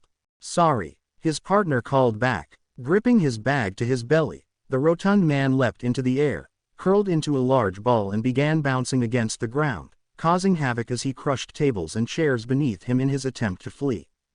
Shit, Setsuna gritted her teeth, now struggling to keep up with the bouncing man. In an effort to keep up with the fleeing thief, Setsuna disconnected her torso from her legs and quickly flew her top half over the large ball and reeled back an armored fist. Extinction impact. In a blitz of speed, her fist rocketed down onto the man, the force of the blow burying him in a small crater. Now completely still, the ball-like thief let out a groan of pain before passing out. Phew. Setsuna let out a sigh as her pieces began to reconnect, growing new pieces of her back while the others continued to restrain the slinky man. That attack is killer on the wrist, she whined, shaking out her right hand. Around the crater, a crowd began to form looking down at the unconscious man. The mall-goers then looked up at the costumed hero who had brought down the two thieves with ease and began to applaud her for her actions. Oh, Setsuna's eyes widened as the crowd surrounded her. Some wanted selfies, others shook her hand. Thank you, but I really need to go. Talk air, lizardy. Midoriya's voice called from behind the crowd. Hearing the urgency in his voice, Setsuna pushed through the people surrounding her, escaping from them just in time to see a third thief snatch up the fallen slinky thief's bag with a sticky green extendable hand. The arm whipped back to its owner who took off in the opposite direction of the hero, pushing down an old lady in his escape. Setsuna moved to intercept his escape but the man had already turned the corner and escaped from her sight. Damn it, she cursed under her breath, picking up her pace to once again catch sight of the man. A few meters away, Midoriya tended to the fallen older woman. While helping her up, the boy gave Setsuna a look that said he was ready to leap into action even if it meant outing his presence to the public. Setsuna was about to round the corner when the man she was chasing after fell to the ground in front of her, his arms constricted to his chest by what at first appeared to be a metal hoop encircling his torso.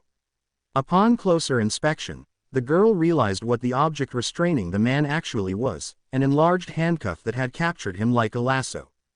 Standing at the other end of the elongated chain and with her foot planted on the criminal's back was none other than Setsuna's friend and classmate, Yui Kodai, aka Rule. Yui was dressed in her red and white hero costume, her design not having undergone any significant changes over the past year, though it did conceal several shrunken tools that the girl kept on her at all times. Oh come on, I totally had that guy. The green-haired girl whined as she came to a stop. Yui simply acknowledged her friend's presence before lifting the man up to his feet. Ow, take it easy, the sticky-handed criminal protested as she pulled him up by the chain. Setsuna crossed her arms. Great, now I look bad in front of. Oh hey, you caught the guy. A relieved voice called out from behind. Almost instantly, Yui dropped the criminal back onto the floor and directly onto his face. The man let out a muffled cry of pain that went unheard by the hero who had captured him as all of her attention was placed on the man before her. He had removed his cap and sunglasses, disguise, giving the girls a clear look at his face. Midoriya, Yui muttered under her breath. Hi Kodai-san, good to see you again. Nice work, he said, turning his gaze toward the man on the ground. I landed on my face. The man cried, only to be hushed by a subtle kick to the ribs by Yui. Thank you, she replied, even more quietly this time, heat building up in her cheeks. Ahem, Setsuna loudly cleared her throat. I seem to recall taking down 2 out of 3 of the criminals. Where's my praise, Midori? As soon as she spoke, Setsuna felt the cold gaze of death on her, a chill running down her spine. The lizard-like girl didn't even need to look to know where it was coming from. It was a well-known fact among the girls of Class B that Izuku Midoriya was off-limits. Yui Kodai had made that much clear during a sleepover in their first year. Of course, back then none of them had really protested her declaration. To them, Midoriya was just a boy from their rival class with a baby face and a habit of breaking his fingers. None of them had the slightest clue what Yui even saw in him. Now, looking at the man who stood before them, the same man who had saved the entire country and possibly the world from utter destruction, the same man who had become obnoxiously hot during his time abroad, Setsuna wanted to kick her past self for not speaking up against Yui's dibs. Still, Setsuna loved nothing more than to tease her friends, so she couldn't help but stir up a little trouble. Oh, sorry about that Tokage. You did excellent work too. Midoriya awkwardly praised her. Those attacks you used were amazing. Hear that? Setsuna's eyes rolled toward a seething Kodai. My work was excellent and amazing. Yui's deadpan expression didn't change in the slightest, however Setsuna could see the shorter girl's grip tighten around the chain in her hand. The reptilian girl silently thanked God that her classmate didn't have a telekinesis quirk like Yanagi, otherwise she would have definitely killed Setsuna with her mind by now. Please, the criminal begged from beneath Yui's boot. She's crushing me. As Inko Midoriya finished typing up a document on her computer, she sat back in her office chair and let out a sigh of relief. She loved what she did, but that didn't make it easy. The chaos that the villain war caused in Japan left a lot of people looking for a change in career. Some lost their livelihood and simply needed to provide for their families, others had near-death experiences and decided to finally pursue their dreams, a few were heroes who had given up back during the war when things had gotten too hard. Inko tried her best not to be too judgmental of that last group. When those people came into her office looking for guidance, it was her job to help direct them down the path that best suited them. It was by no means glamorous, but it gave Inko a feeling of pride. And whenever one of her clients called to tell her they had landed the job, she got to feel like a hero, if only for a short while.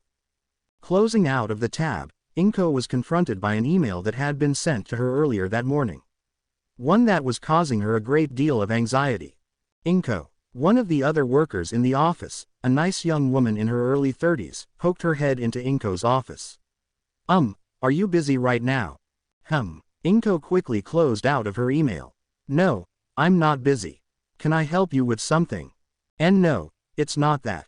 It's just, you have a guest. Oh, all right, send them in. The woman nodded before walking away, presumably to let the guest know they were welcome. Izuku, Inko thought to herself. No, that can't be right. We only just saw each other this morning. Then who would? Hey there. A baritone voice spoke as a familiar figure stepping through the door frame, a bouquet of flowers in hand. Know any good job positions for a 55-year-old who can't operate a copy machine? Tosh all might. Inko's eyes widened as she unconsciously began wiping all the dust and crumbs off of her desk.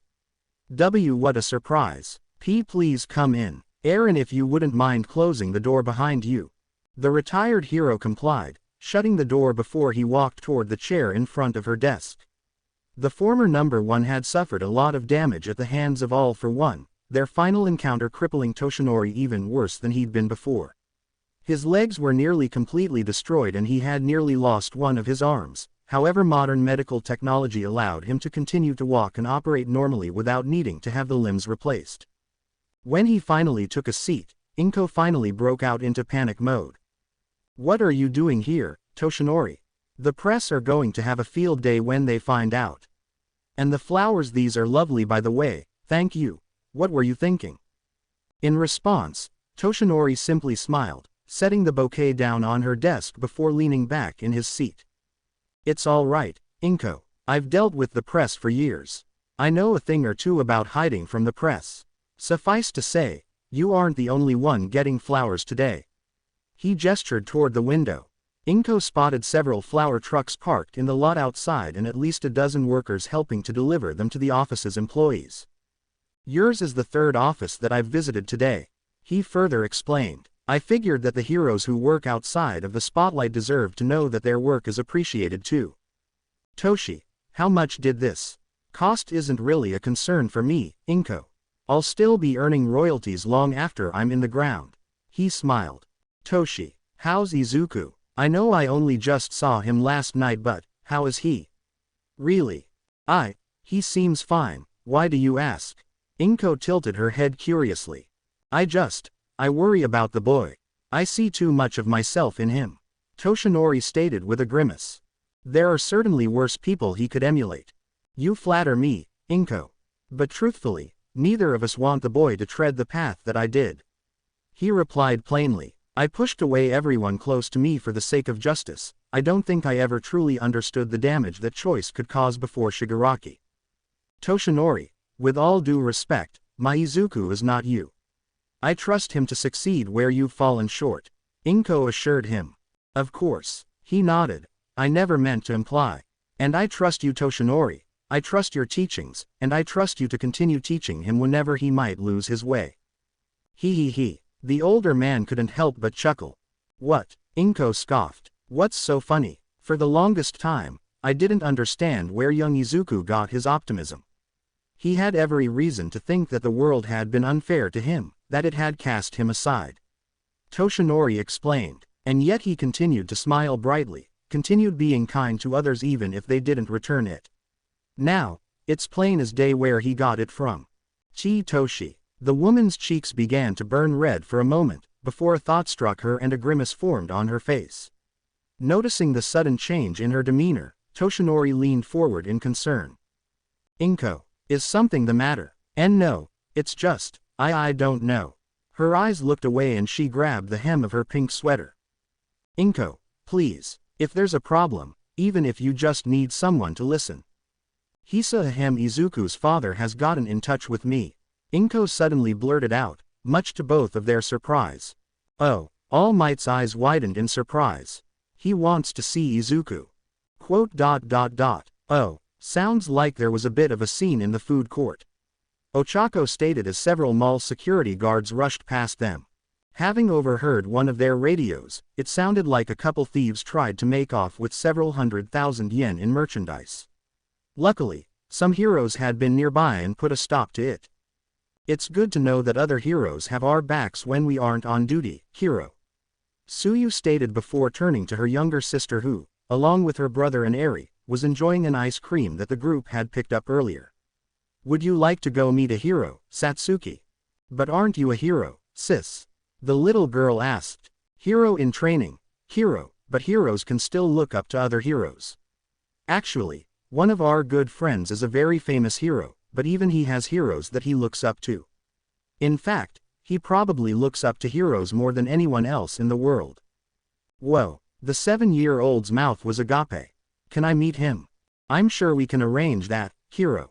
Suyu said before picking up her sister for a piggyback ride, careful not to spill the girl's half-eaten pistachio ice cream. But for now, would you like to meet some other pros? Okay. Satsuki nodded enthusiastically and the two sisters began walking ahead of the pack. Eri, witnessing the display of affection between the pair, stared back at the melting ice cream cone in her hands, a look of longing on her face.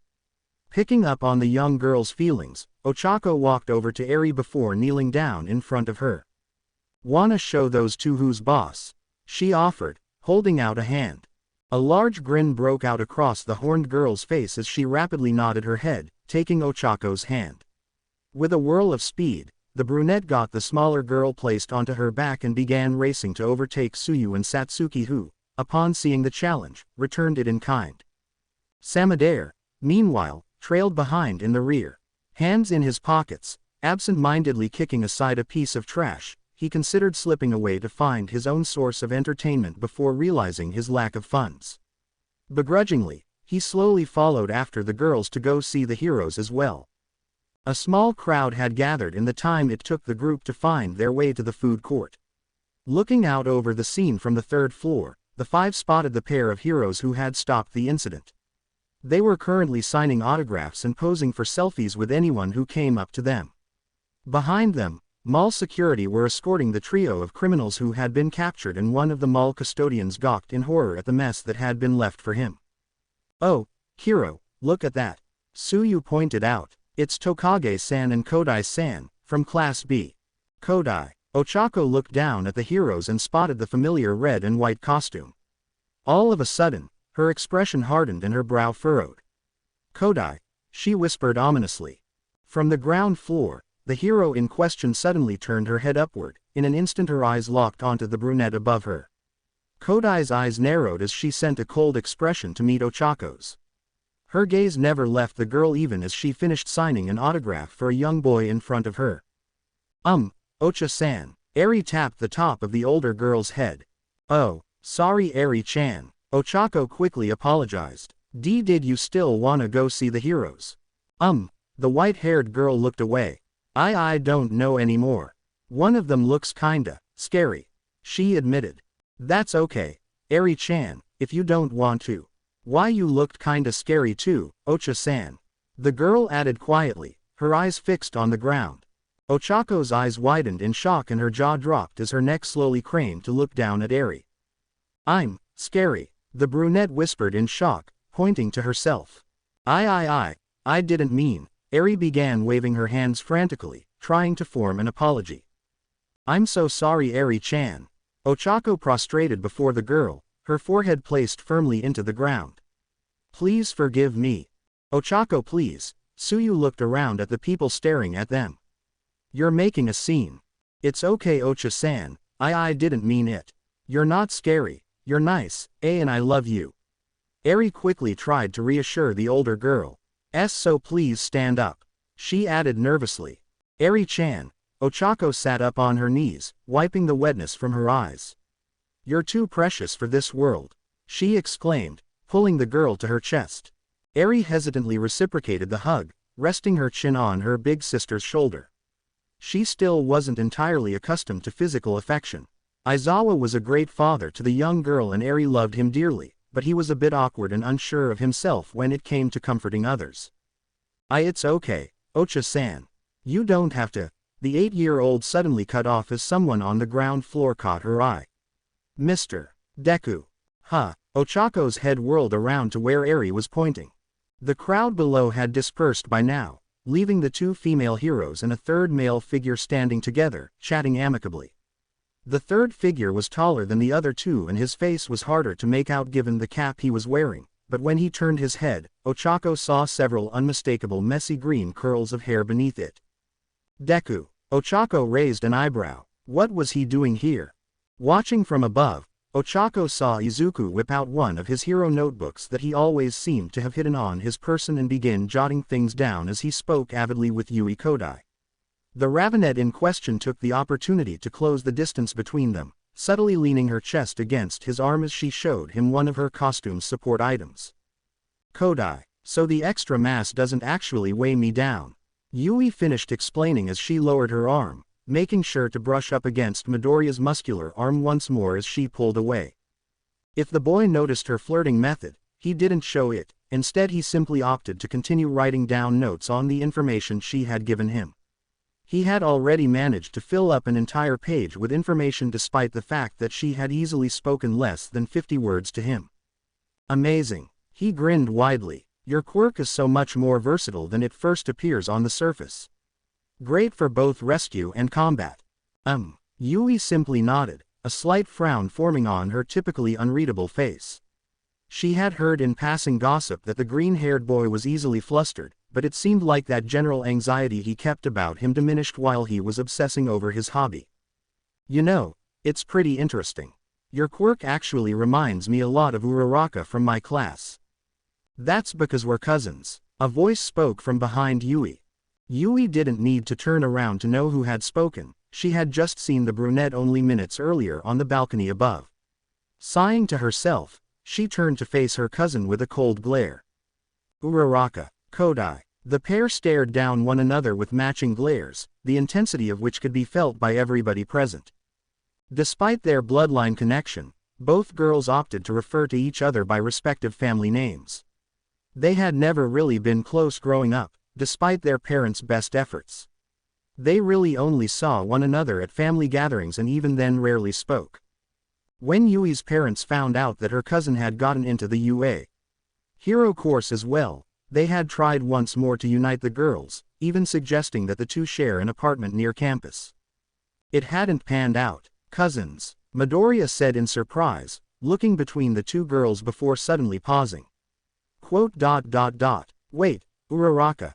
Hi Deku-san. A small girl with white hair and a horn on her head leaned out from behind Uraraka. Eri, Deku, Uraraka greeted, her tone somewhat eerie. What brings you here? Midoriya paused for a moment, evidently needing a moment to remember why he'd come to the shopping ward in the first place. Oh, I'm just here to pick up some new clothes. You know, growth spurt and all that, he answered, gesturing toward himself. Same. The girl, Eri, smiled gleefully. We can shop together. I'm not sure you two are quite the same size. Tokage laughed, approaching the smaller girl, crouching down before her. Hi there, I'm Lizardy. But you can call me Set if you like. She introduced herself with a sharp-toothed grin. Hello, Eri replied shyly, bowing forward. It's nice to meet you, "Honored hero, my name is Eri. Thank you for your service," she said artificially, as though she were reciting from a script. "Ah, you're so precious," the lizard-like girl cooed. Thank you." The small girl nodded with a blush. "There's a children's clothing store 100 meters west of here," Yui stated as she moved to stand next to Midoriya. "There's also a large playground less than 80 meters away from it that is popular with children ages 6 to 11. Oh, Eri replied, seemingly more perturbed than excited. Maybe it had been Yui's flat delivery of the information. Maybe the girl was still socially anxious, unsurprising given what she had heard of her past. "As for men's clothing, there's a store on the second floor south of here." Yui grabbed Midoriya's arm and held it between her breasts. "I'll guide you." Midoriya's face resembled a tomato and his eyes looked ready to pop out of his skull. Across from him, Uraraka's gaze shot from Yui to Midoriya, then their arms, then back to Yui. She didn't say anything, but Yui could practically hear the gears in her head turning. At her side, little Eri simply looked confused. Kneeling beside Eri, Tokage cleared her throat. Rule," she spoke up, addressing Yui by her codename. "If I recall, patrolling the south side of the mall was my job. If I recall, you said that the south side of the mall was boring and lame, and you wanted to do swapsies with me." Yui deadpanned with air quotes. "I'm simply complying with your wishes." "Well, that's..." Tokage looked like she wanted to say something more, only to huff in disappointment. "Come Midoriya, I'll show you there." Yui dragged the larger boy along, everyone present staring at her with a shocked expression, Midoriya especially. He tried to speak but was too flustered by the embrace. "I'll try to catch up to you later, Uraraka." The boy yelped as Yui pulled him around a corner. Quote.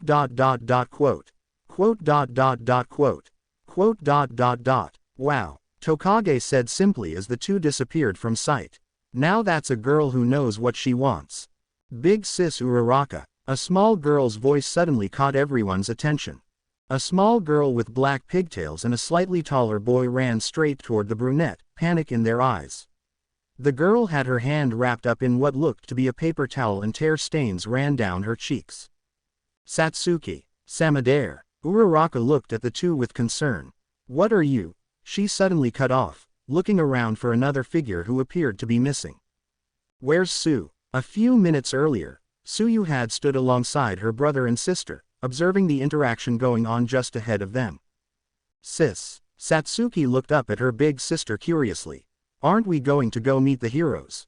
The trio of siblings weren't too far behind Ochako and Eri, however Suyu had stopped in her tracks when she recognized Midoriya standing alongside the heroes. It now made perfect sense why Ochako had taken off so suddenly with Eri. They were just out of earshot, so they couldn't hear what anyone was saying, but even as far away as she was, the rainy season hero could practically feel the intense aura Ochako was letting off. Watching Izuku interact with the other girls had given Su pause, unsure of whether or not to step in and say something. She still hadn't spoken to the boy since he had arrived back at UA, not because she didn't want to, but... "Come on sis, I wanna see." Satsuki grabbed her sister by the hand before suddenly crying out. "Oh!" The girl reeled back, clutching her wrist in pain. Falling to her knees, tears welled up in the 7-year-old's eyes. "Satsuki." Samadare ran to his sister's side. She was crying now. The skin on the palm of her hand was red and already beginning to swell, much to her siblings' horror. Looking down at her own hands, Suyu stared in horror as she saw the now all too familiar spots of dark blue staining her hands and arms like inkblots. "Samadare." Suyu turned to her brother, her hands shaking. "Take Satsuki to the bathroom right now and wash her hands. Thoroughly. Don't let her touch anything on the way, especially her face. After that, go to Uraraka and have her guide you to a first aid station. Can you do that?" The boy looked overwhelmed as his eyes flickered between his sisters. "Can you do that?" Suyu repeated louder. "Why yes." Samadare nodded. "Go," she ordered, watching the boy quickly take off toward the restrooms. It worried Suyu to leave her siblings alone in such a large public area, but right now she posed a greater danger to her siblings than anyone else. Looking around frantically, The frog-like girl spotted an empty nook between shops and quickly took refuge inside. Staring at her hands in horror, the girl gulped before rolling up the sleeves of her sweater to witness the extent of the damage. The dozens of ink-like blots continued down her forearms, stopping just below the elbow. "They're spreading even further now," Suyu observed, taking a shaky breath. "No." She watched in terror as new toxic splotches began to pool beneath her skin right before her eyes. It was a disgusting process, but one that Suyu couldn't exert any control over. "Come on," Suyu demanded, clenching her fists in anger. "Turn off. Turn off." The frog girl tried everything she could think of, attempting desperately to turn off this accursed ability. She stood there for what felt like hours to no avail. Her breathing was heavy and sweat dripped down her face. Unable to do anything, she simply stared in horror at the toxins brewing beneath her skin. Ochako's worried voice caused the girl to flinch. "Oh Ochako." Suyu whirled around too fast, falling onto her butt. "Stay back. Don't touch me," she begged, attempting to push herself away from her friend and into a corner. What's going on?" "Your brother and sister came to me crying." Ochako took a step toward Suyu, but the frog girl stopped her. "Don't. You'll get hurt," she cried out, now in the fetal position. "What's wrong, Sue? You're scaring me. Just keep your distance. Please, Ochako." Ochako looked hesitant, but nodded before crouching down and sitting against the wall across from Suyu. The frog girl relaxed slightly, resting her head against the wall behind her and focusing on slowing her breathing. As she did so, the dark spots dotting her arm gradually began to recede somewhat, sinking back beneath her skin. They sat in silence for over a minute, Ochako respecting that her friend needed a moment to gather herself. That being said, she clearly wouldn't leave without an answer regarding what had happened. She was a hero after all, and they had something of a habit of meddling where they didn't need to. "Are Satsuki and Samadera okay?" Suyu finally broke the silence. "They're fine. I left Eri and them with Tokage. It seemed to me like they were more worried for you though."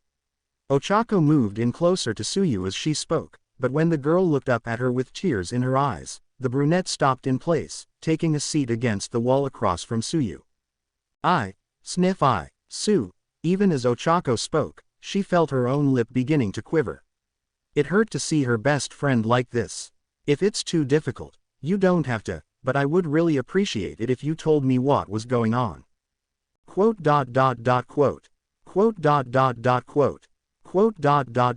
"Okay." Suyu relented, taking a deep breath. "Last year, when we were fighting the PLF, you experienced a change in your quirk. You were near death and it became stronger than ever. Something happened with it you didn't even think was possible." "I remember." Ochako nodded, gesturing for her to continue. "Well, the same happened to me," Suyu admitted, showing her friend her arm as the remaining blue spots dotting her hands. "I didn't notice it at first, but my skin started to become poisonous to the touch. Initially, it only appeared when my heartbeat crossed a certain threshold, but over time the past year that threshold has been dropping, making the episodes more frequent. And they're spreading, taking up more and more of my body as time goes on."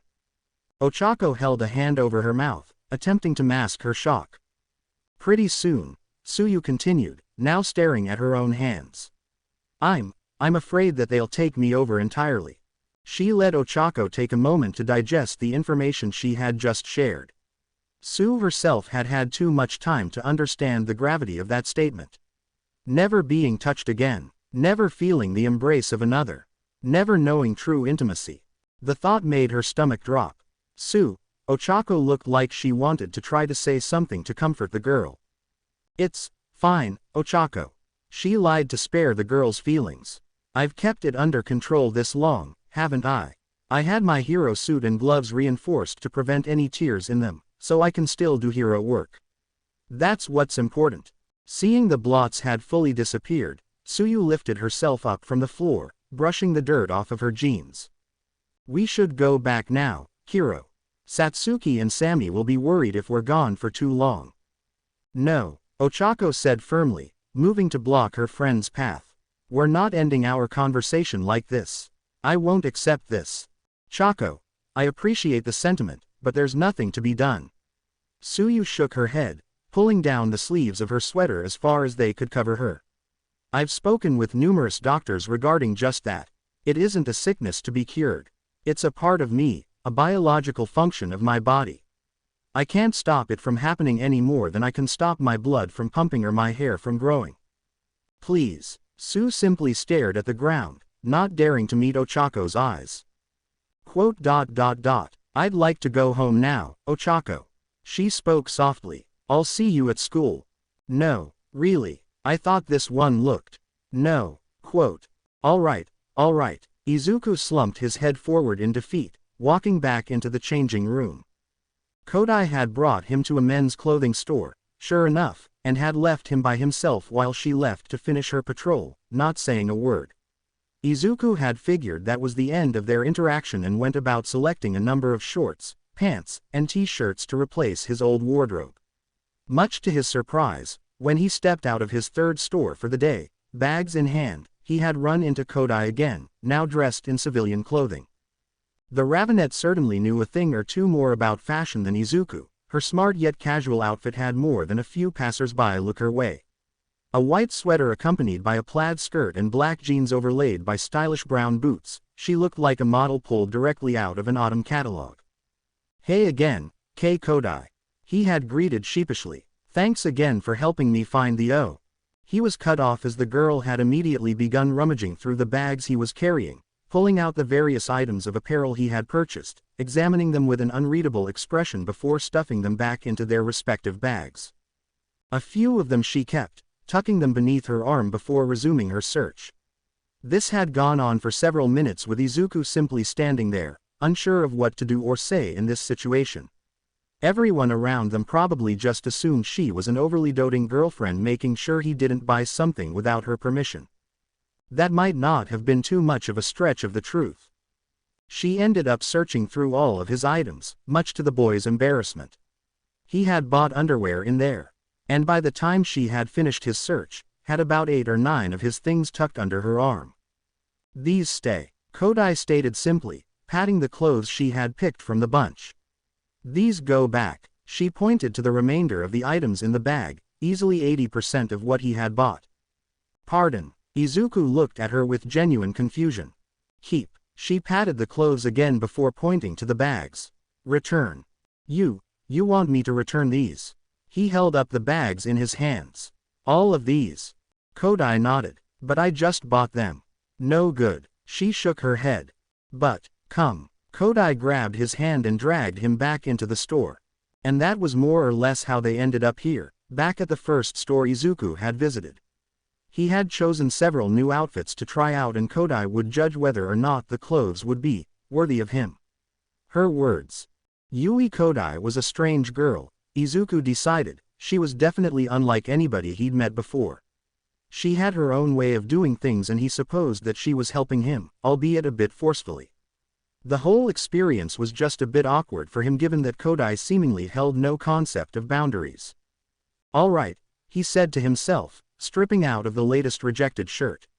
Let's try this gray long sleeve with the khakis in. Here. Izuku jumped in surprise. Kodai had poked her head through the changing room curtain to hand Izuku another shirt she had picked out, staring directly at the boy's bare chest.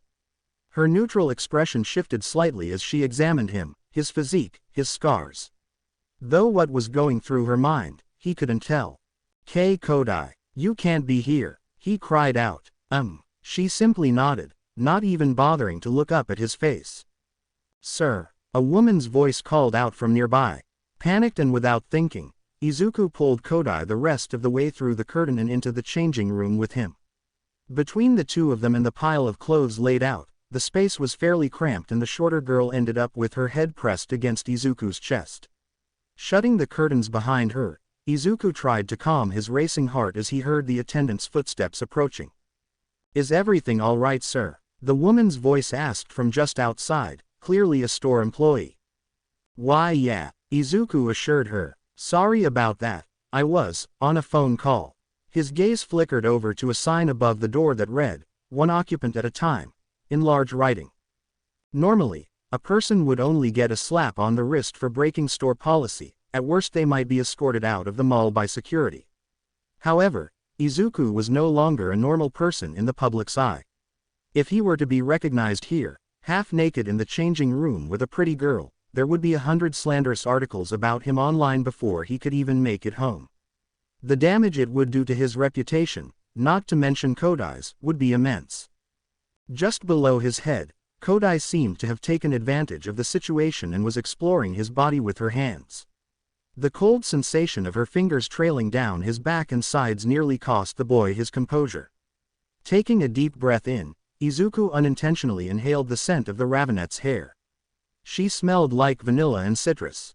All right then, the employee said in a skeptical tone. Is there anything I can help you with, sir? Nope, all good here. Just, CLOTHS. Izuku's voice cracked as one of Kodai's hands traced his abdominals. Okay, I'll leave you alone now, sir. Good luck with your clothes, she said before moving to leave, the clacking of her heels moving further and further away. When he was certain she was gone, Izuku let out a large sigh of relief before grabbing his fellow hero in training by the shoulders and removing her from his chest. Kodai, he whispered aggressively. What the hell was that?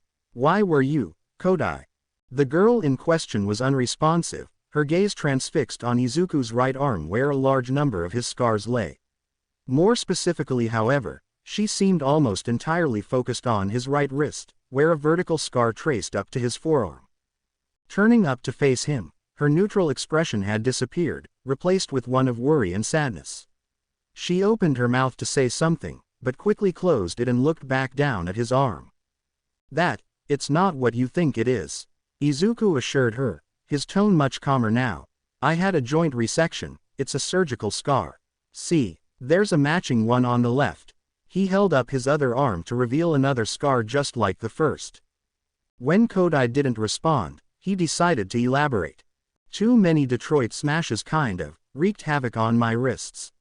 My range of motion became extremely limited and I was losing sleep because of the pain at night, so one of the assistants on my tour recommended that I get the surgery. He explained while flexing his fingers. So, I guess you could say I've had a little work done. She didn't laugh at his joke, but some of the tension seemed to leave her shoulders. When she turned his arm over to examine the back of his hand, Kodai looked back at him as though to ask for consent to continue. The curious, innocent look in her eyes reminded him so much of Eri that he couldn't help but wordlessly nod, allowing her to continue her exploration of him. They stood in silence for what felt like hours to Izuku, her running her impossibly cold fingers. Seriously, was this girl a Todoroki? Along his hand, and him standing completely still, trying not to be a creep by smelling her hair again. It was through this interaction that Izuku felt he learned more about Yui Kodai than ever. She was a naturally curious girl, curious about people and curious about the world around her. But rather than bombarding others with questions like one Nijire Hado, Kodai was a tactile learner, preferring a more hands-on approach.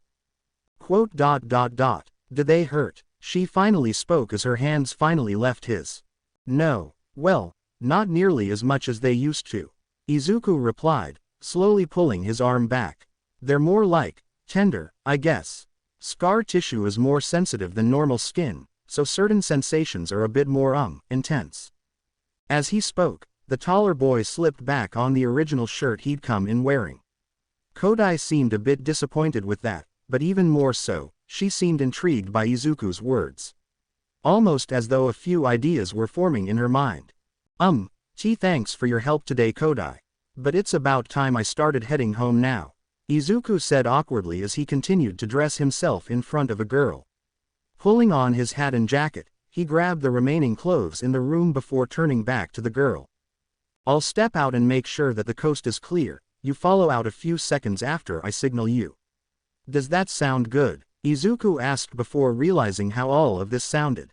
It feels like I'm trying to hide an extramarital affair, he thought to himself panically. Midoriya, Kodai spoke up. He turned to her just before he could leave the changing room. She was turned away from him, however from where he was standing, Izuku could see her porcelain face reflected in the mirror in front of her. Why yeah, he asked. Thank you, she stated in monotone. I had fun.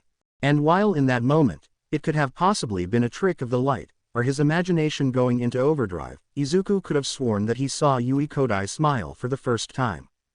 So we're just not going to talk about that. Nana Shimura's pink vestige materialized next to Izuku as he walked back to his apartment building. Talk about what? He asked innocently. Izuku, that girl clearly likes you. One for All's seventh user furrowed her brow and crossed her arms, moving to block the ninth's path. Given that she was essentially a ghost, Izuku could obviously pass right through her, but instead he stopped in place, making sure no one was around. The sun had just gone down and the streets were practically empty save for the occasional passerby, but no one was close enough to hear the boy or see through his disguise, so he wasn't too worried about being called out. Setting down his shopping bags, he let out a sigh. I know you're smart, Izuku. And more importantly, I know you aren't so dense that you couldn't tell she was flirting, albeit in her own weird way. She stated plainly before raising an eyebrow. So what's going on? Izuku tried to speak but was cut off. Nana, it's hardly our place to intervene in Midoriya's personal life. He can make his own decisions regarding his chosen partner or lack thereof. N's violet vestige appeared nearby, sitting cross-legged on top of a mailbox to Izuku's right. Ain't it obvious? Daigoro Banjo's orange vestige stood next to Shimura's. He's already committed to the gravity girl from his class. A shiver ran down Izuku's spine. Had the others seen his dream last night? Nana hadn't made any mention of seeing it, but none of them had outright stated that they couldn't peek into his mind when they pleased. Banjo himself had assured Izuku that the vestiges would give him his privacy, but that didn't mean all that much from easily the least trusty voice in his head. And you? Banjo pointed to Izuku with a beefy finger. A real man doesn't go around seeing other girls behind his first girl's back. You should be ashamed of yourself.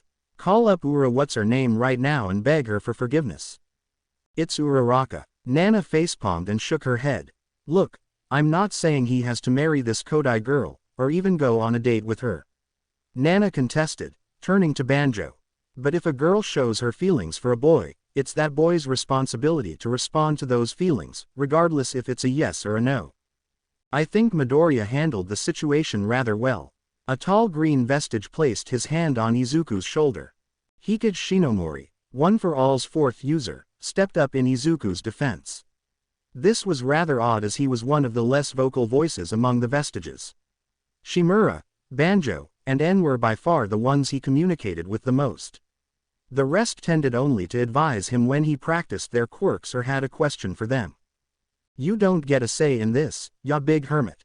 Banjo pointed at the larger man. If we need advice on chopping wood or birdwatching, we'll call you. Otherwise stay in your lane, bub.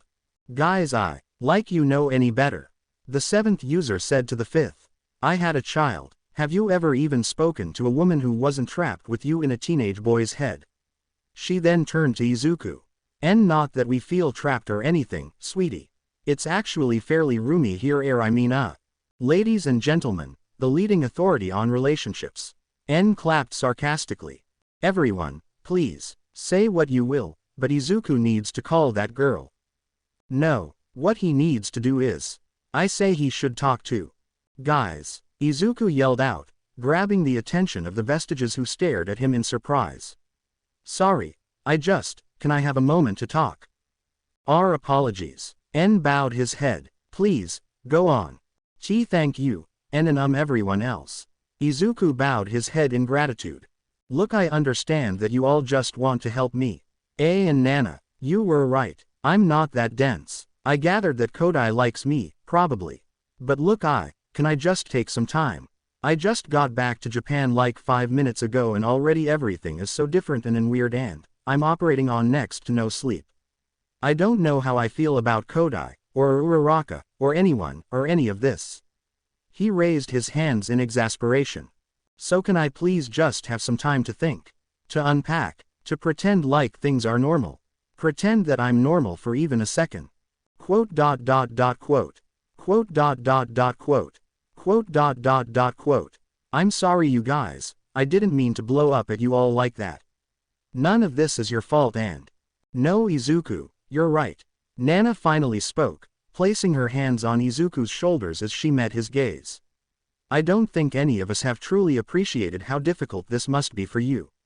You've had to work incredibly hard and overcome immense hurdles to reach this point. Don't let a bunch of old farts like us get in your way, kid. Banjo added, we had our turns to live, love, and make our own mistakes. Seems only fair that you get yours. We are simply echoes of a bygone era, lingering on well past our expiration, seeking new purpose. Shinomori said, please know that your happiness and well-being is our top priority. And if we overstep our boundaries, don't feel bad about putting us back in line. N finished. We are your quirk after all. You guys, Izuku teared up at the vestages' words. You know you're all more than that to me, you're my family. All of you. I can't do any of this without you. Sweetheart, if you start crying then I'm gonna cry. Nana said with a trembling smile, running a spectral finger across Izuku's cheek. Wiping the wetness from her eyes, she turned to the other users present. All right you old farts, let's give our boy some room. He needs a rest and, let's be honest, a cold shower after the day he's had. The other vestages muttered in agreement before each disappearing into wisps, leaving Nana and Izuku standing alone. But you know that if you need us, if you need anything, we'll be right there for you. Right? She asked the boy. I know. He nodded, picking up his things from the ground.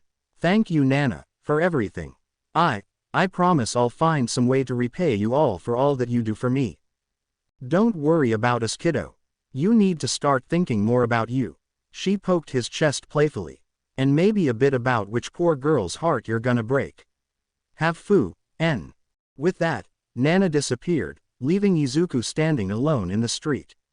Relaxing the tension in his shoulders, the boy shook his head and let out a long breath. Suddenly it felt like his tiredness was catching back up with him all at once. He was sluggish and uncoordinated, and the bags under his arms felt incredibly heavy.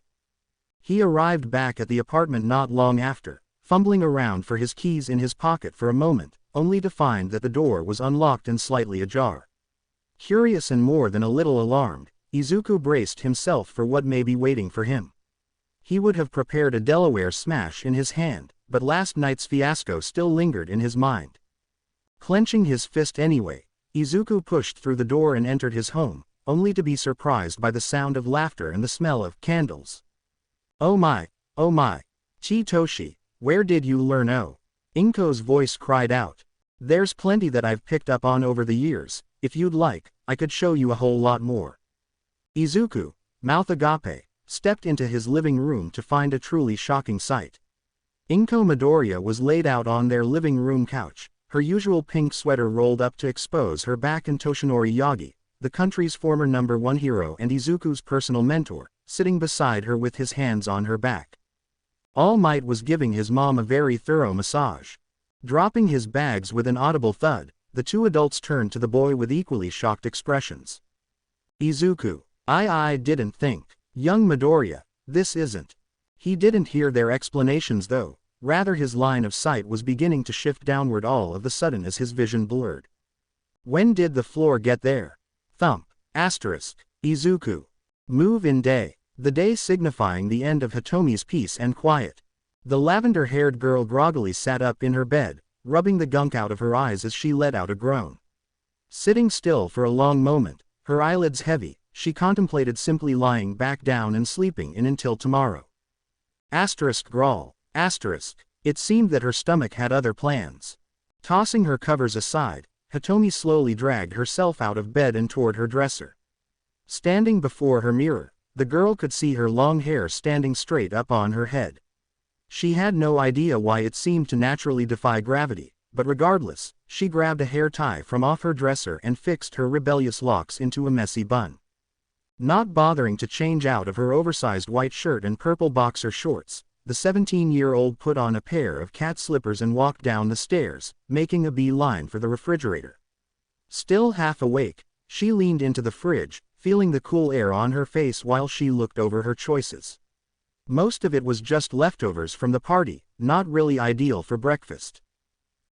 Cold pizza, Hitomi decided, grabbing a slice out of the box and immediately placing it in her mouth. Searching through the rest of the fridge while she absent-mindedly chewed her pizza, Hitomi didn't find anything that particularly stood out to her.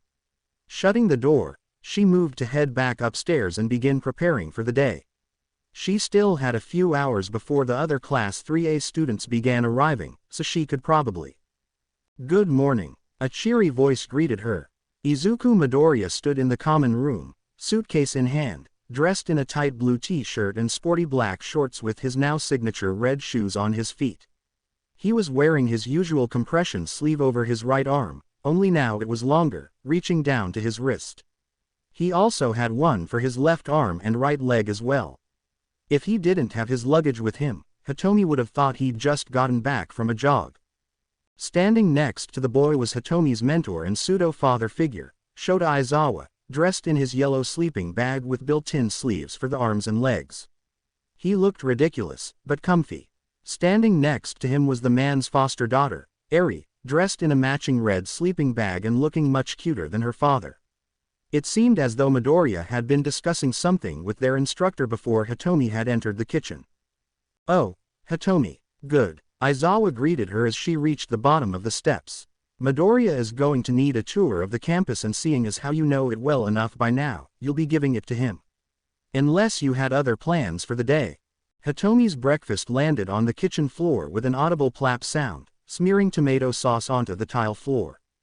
I think you dropped your." The boy didn't get to finish his sentence, however, as Hitomi quickly shot up the stairs and away from sight, back to the safety of her room. Slamming the door behind her, Hitomi was breathing heavily as she let go of the knob. Glancing at herself again in the mirror, the girl looked herself over, cringing at her appearance. Raking a hand across her dull purple locks, she gritted her teeth in frustration. She looked like a human disaster. Grabbing a towel from off her desk chair, she sprinted out her bedroom door straight to the showers. Frantically cleaning every inch of her body, she used double her usual shampoo and conditioner in a desperate bid to combat her villainous bedhead. Rushing out of the shower, Hitomi slipped and fell directly on her ass before picking herself up and running back to her room, applying makeup and eyeshadow as fast as humanly possible. Holding up a flannel shirt, she gave it a quick sniff test before deciding that it was passable and quickly threw it in a pair of skinny jeans on, realizing halfway through dressing herself that in her rush, she'd forgotten to put on underwear first. A few minutes and several more dumb mistakes later, Hitomi hobbled down the stairs as she slipped on her black sneakers. "You're back," Aizawa noted, now standing in front of the kitchen stove, his sleeping bag cocoon having been shed, revealing his black shirt and pajama bottoms beneath. Eri was sitting on one of the stools, her head resting on the counter, presumably asleep again. The young girl had picked up on several of her foster father's mannerisms, but thankfully had other positive influences surrounding her, so she didn't turn out exactly like the dreary man. Aizawa was cooking breakfast, presumably for Eri if the nearby toast shaped like a cartoon bear was anything to go by. However, Midoriya was nowhere to be seen, not in the kitchen, not in the common room. His luggage, on the other hand, was left directly next to the front door where he'd been standing as though he'd been abducted from the spot. Curiously, there was other luggage next to his. One suitcase was sky blue and covered in glitter and stickers of rainbows and unicorns, the other was leopard print with the word, "Juicy," written in neon pink across the front. Just looking at them gave Hitomi a bad feeling in her gut. Yeah," the girl turned toward her teacher before moving to sit at the counter. Next to her, Eri began to stir. Opening her eyes slowly, the younger girl smiled at Hitomi before letting out a yawn. "Gmornin', yawn big sis, Tomi." Eri greeted her sleepily. Smiling softly, Hitomi placed her hand on the smaller girl's head, giving her one of the headpats she loved receiving from her big siblings, otherwise known as every member of Class A. "You sure got up quickly." Class A's resident dad spoke up, placing Eri's plate in front of her. "I was half expecting not to see you again until Monday morning." Hitomi ran a hand through her long hair, now thoroughly brushed and coiffed. It reached down to her middle back. "Well, I just kinda figured I'd make a good impression on the first years," she replied casually, not trying to give herself away. "Now that we actually have underclassmen, I should probably try to set an example, especially for the Gen Eds, you know." That was true to some degree. UA was about to get its first round of first years since Hitomi had entered the Hero Academy. Due to the heavy damage caused in the war, Yui had been under repairs for nearly the entirety of her second year. Between the constant need for pro-heroes during Japan's still ongoing recovery period and the non-existent classrooms to teach in, Yui could barely handle the students that they had, much less add more onto that. Thus, for the first time since its founding, Yui didn't have a second-year class. Sure, Aizawa nodded in agreement, though he appeared skeptical. So Hitomi attempted to mask her nerves as she looked around the room. Ever so subtly changing the conversation's course, she spoke again. "Where's Midoriya?" "Checking out his room. Ashido and Hagakure arrived shortly after you left. They decided to give Midoriya the tour themselves." "What?" Hitomi bolted up from her seat, slamming her hands on the counter. Next to her, Eri flinched at the sudden noise. "You didn't stop them." Aizawa looked at her befuddled, unsure of what he had done wrong, so Hitomi continued. "You asked me to show him around, didn't you? Hell, you told me to. And then you ran off without saying anything. What was I supposed to glean from that?" "Gah." The girl threw her hands up in frustration. That was twice now that she had made a fool of herself in front of the Midoriya family and ran away. No doubt by now, Ms. Midoriya had told her son about what had happened at the party, so Hitomi could only imagine what the boy thought of her now. And now, unable to explain herself to the boy she'd found herself hopelessly pining after, she would continue to look the fool. "You're the worst," she yelled at the older man before her, storming off without another word. Quote. "Eri, what just happened? Come on Midori, we've got a ton of ground to cover, so hurry up." Mina Ashido attempted to drag the boy by the arm, but found herself struggling to move him.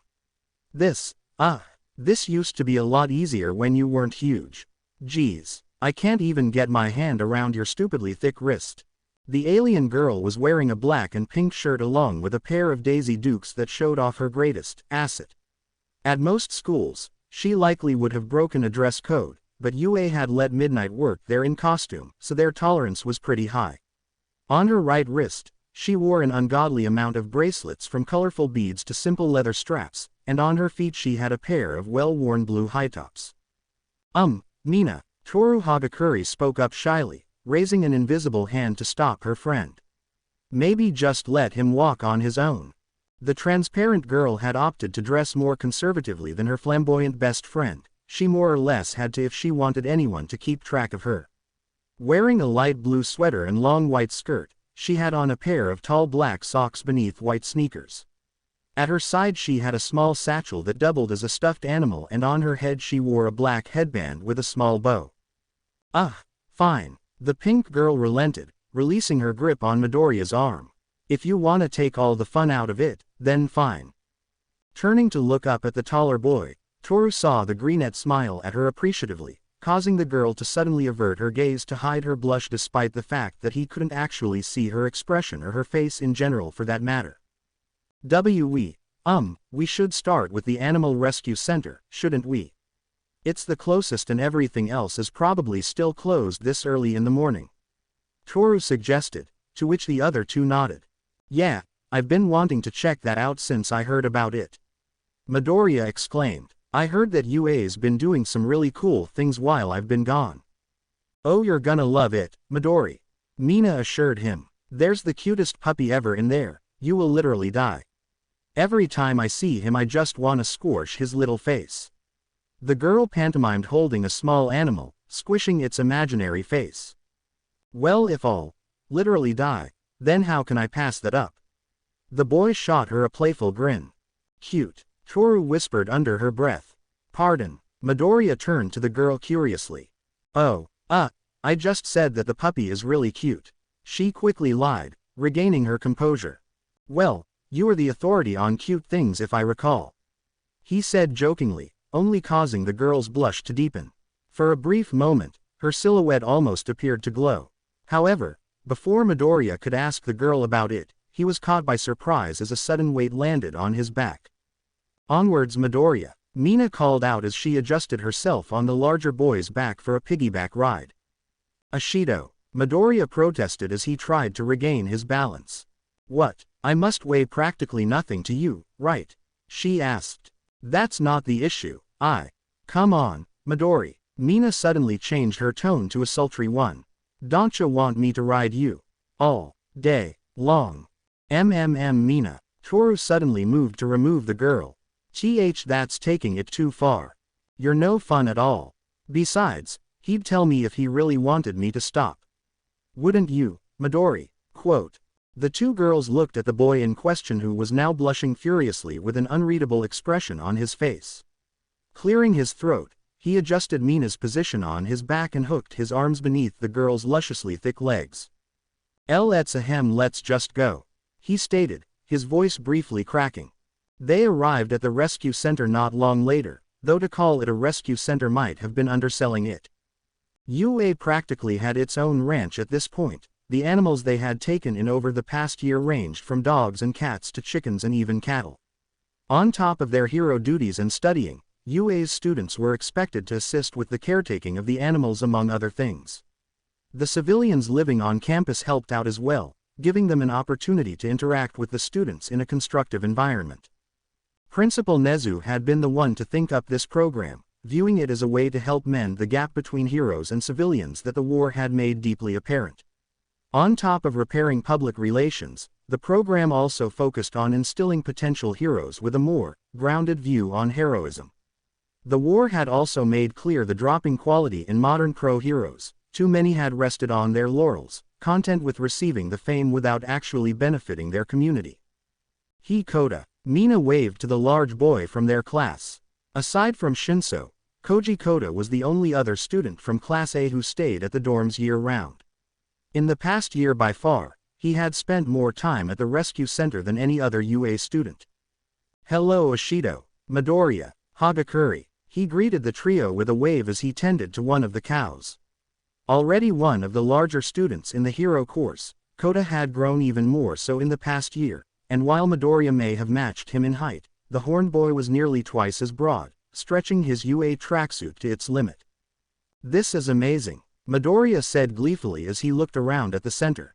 Setting Mina down, he whirled around to get a better view of the place. UA's property line covered a vast stretch of land. Located near the eastern edge of their campus, the Animal Rescue Center stood as a wide, one-story concrete building with plenty of windows for natural sunlight. While the main structure served as a training and adoption center, as well as housing the smaller animals, the school had recently added a barn for their larger guests' comfort. And while the buildings themselves were great, animals needed wide open space, so UA had given it to them in the form of a full acre of land for the animals to play and graze on. Isn't it? Kota smiled as he moved to join them, giving his cow a small pat on the head before he left it to follow the others in its herd. Principal Nezu got this all set up a few months into our second year. I even got to help design it. The students and citizens living on campus stopped by to help out, distress, and even adopt some of the pets that were displaced in the war. This year we're actually planning to start training some of the younger dogs to become service animals. Kota, that's the most I've ever heard you speak. Ever. The green-haired boy reeled back in astonishment. Oh yeah. The larger boy looked away shyly. Why yeah, I guess it has been a while. Kota really came out of his shell this past year. Mina grinned widely, giving her fellow heteromorph a playful punch to the arm.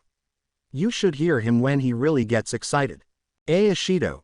Kota blushed as he looked away sheepishly. As Midoriya began bombarding his classmates with questions about the rescue center, Toru did what she did best and subtly slipped away. Moving into the main building, she casually greeted the employee at the front desk, quickly rushing through the sign-in process before rushing to her usual spot, a clear goal in mind. A few minutes later, she slipped back out and found her classmates enraptured in conversation. Her heart pounding, Toru took a deep breath before approaching them. Midoriya, look. The invisible girl appeared at the boy in question's side. In her hands, she held a tiny dog, likely the runt of his litter. His eyes were still half closed, as Toru had grabbed him before he could properly wake up for the morning. The dog was a boxer puppy, only a few weeks old, and absolutely adorable. Midoriya's expression melted as he saw the puppy. Rubbing his hands across the small animal's belly, the dog let out a content sound as he stretched out in Toru's hands. He's so cute. What's his name? Deku. Mina smiled as she threw her arm around the boy's shoulder, gesturing to the dog with her free hand. Meet Deku. Deku. Midoriya looked between Mina and the dog with surprise. We put out a poll on the school's social media account. Toru quickly elaborated. And Deku got the most votes, so the invisible girl held up the sleeping puppy and began puppeteering his tiny front legs. Hello Deku Sr., I'm Deku Jr. She spoke in a cutesy high voice, making the dog wave to him. I'm a very big fan of yous. Can you please wub my beauty some mo? After another hour at the rescue center, the trio entered the main town on campus. The town was located on the opposite side of the campus from their student housing area, with the main school building serving as a middle point between the two. So after the war, a lot of people were left without a home to go back to. Mina explained, a few steps ahead of the other two, walking backwards as she talked. Some had their houses destroyed by villains, others, she looked down for a moment. Others were chased away by their neighbors, for how they looked. UA was one of the only places willing to give these people a chance, so after a while it sort of became a safe haven for them. Principal Nezu wasn't about to remove anyone from the premises who wasn't ready to leave, so he came up with the new housing situation. Toru took over explaining from Midoriya's side. Of course, everyone who wanted to stay had to go through a background check, and even then there are some rules everyone on campus have to follow. Signing out whenever we want to leave the property, not sharing sensitive information, a pretty strict curfew, etc. They'll go over it in orientation. Midoriya nodded along as she spoke, his hands moving as if he were writing in a notebook. It was an odd little idiosyncrasy of his, but seeing it made Toru giggle. And Mina cut in, sticking her face directly in front of the boys. Because we have so many people living on campus now, it's opened up a lot of new businesses for the students to enjoy. After a hard day's work, you can enjoy a nice massage to ease the muscles, unwind in a comfortable social setting, or enjoy a delicious treat. Which brings us to our next stop on the tour.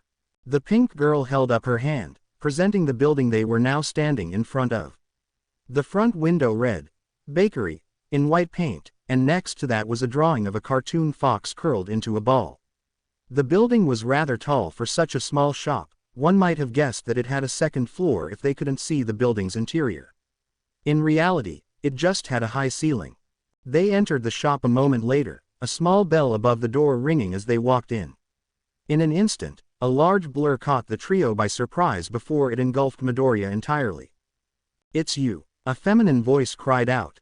It's you, it's you, it's you, it's you. The shop's owner jumped up and down gleefully, her massive size causing small tremors in the ground each time she landed. Ipin Josei was known among the UA residents as a shy but sweet woman. Even with nearly 70% of the civilians on campus being heteromorph types, she was one of their largest residents and as such was always cautious around others to avoid any accidental injuries. That caution, however, seemed to fly out the door the second Izuku Midoriya stepped into her shop. Sandwiching the smaller boy's head between her sizable breasts, she hugged him tightly, nearly squeezing the life out of the boy. Crybaby hero. Josei held up the dazed Midoriya by his armpits like a small child. His face and hair were coated in flour from the woman's kitchen apron. Cough J. Josei. Cough hi. He greeted the woman between coughs. It's cough good to see you again. Oh my goodness. I'm so sorry. Let me go get something to clean you off. The fox woman quickly apologized before retreating to the back room for a damp cloth. Damn Midori. Mina punched the boy in the back, perhaps a bit too roughly to be considered playful. You work fast. Midoriya. How do you know Ms. Josei? Toru asked as she approached the boy shyly. Oh we met back in the war, during my time away from school. The boy rubbed the back of his head sheepishly. He saved my life, Josei stated as she returned to the front of the store, cloth in hand. It was raining, everybody was scared, and with my size, I guess I looked like a monster to them. I would have died if he hadn't rescued me from my attackers. Thank you. Midoriya smiled as he accepted the cloth from her, wiping down his face with it. That certainly sounds like him. Right, Mina? Toru turned to her friend. Josei, Mina said quietly, looking at the tall fox woman with a look of pity. But ever since then, things have been great. Josei added in a much more cheerful tone. I have my own business, everyone at UA is so friendly, and for once I don't have to duck to enter my house. I'm glad for you, Josei. The green-haired boy smiled. Thank you. The woman smiled back before realization suddenly struck. Oh my goodness, I've been so rude. You three wanted something to eat, didn't you? What can I get for you? Cupcakes, scones. I've been working on a recipe for a cheesecake you might like. As great as those sound, I'm afraid I'll have to pass up on the offer. Sorry if I offend. Midoriya held a hand to his stomach. I have to keep a very close eye on my diet, it's a part of my training. Foods high in carbs and sugar aren't exactly ideal for me. Thought. Mina's jaw hit the floor. Literally, what's the point of living if you can't enjoy a good dessert? Toru held a hand to her own belly. She was by no means fat, but she also wasn't nearly as well cut as some of the other hero course girls. Bakugo might have been flat in the chest, but she had abs that put most of the guys to shame. Kendo from Class B had perfect curves and muscle definition on top of that. And literally any sane person would kill to get the deal Yaomomo had gotten with her quirk. Midori, be honest, you aren't starving yourself for the cameras, are you? Mina leaned in, poking the boy's abdominals. And no. His face flushed red as he shook it rapidly. I make my own diet set to match my exercise routine. I have since I was 15. I don't starve myself, I'm just very particular about what goes in my body. What about cheat days? I mean, I guess I make exceptions for Christmas and my birthday. He shrugged. But then I have to increase my routine the next day to make up for it. Quote. God bless you Midori, you're nothing if not committed.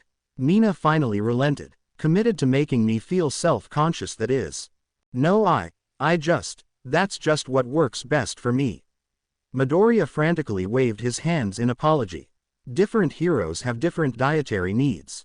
Just look at Fatgum. When all of the girls crossed their arms at him, he quickly backtracked. I meant look at Maruko. Her diet is almost entirely vegetables since meat upsets her digestive system, yet she's still one of the physically strongest heroes out there. Dude, it's downright scary how much you know about pro heroes. The pink girl commented.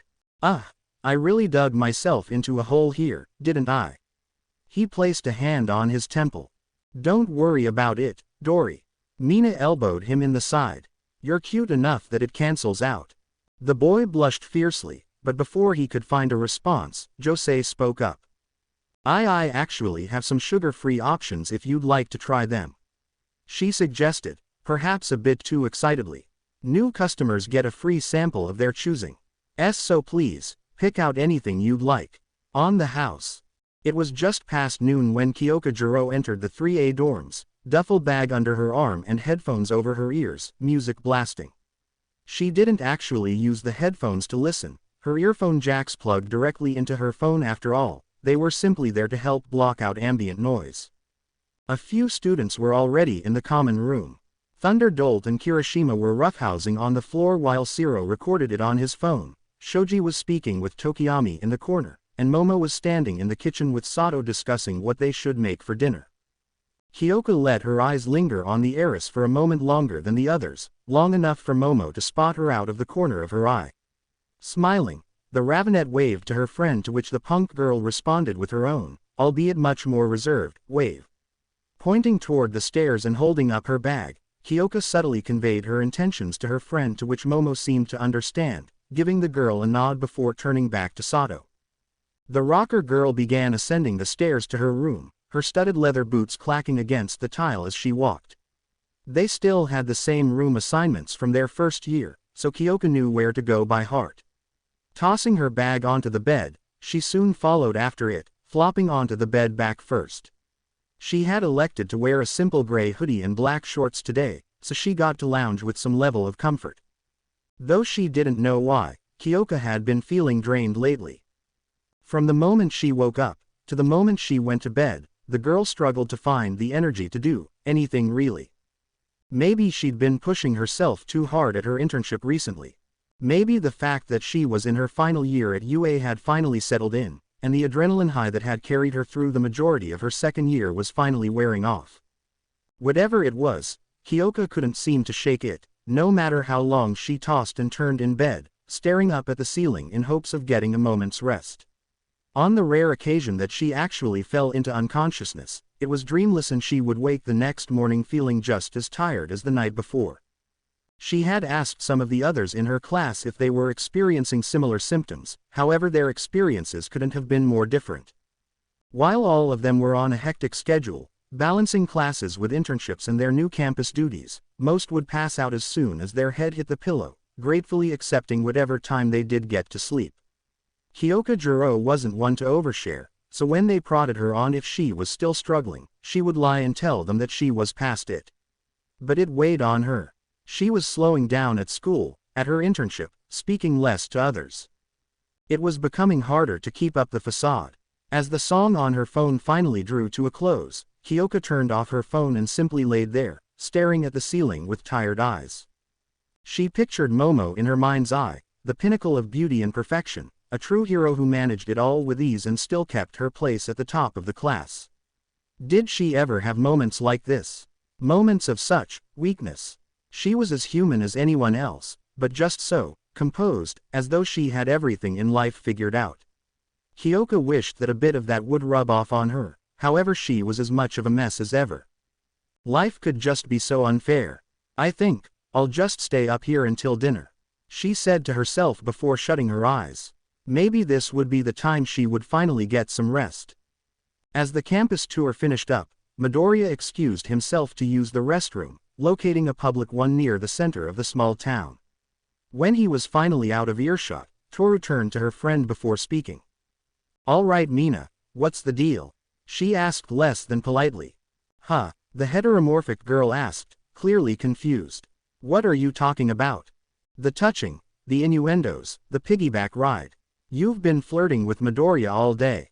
Toru shuffled on her feet uncomfortably. You know I like him. So why are you making this more difficult for me than it already is?"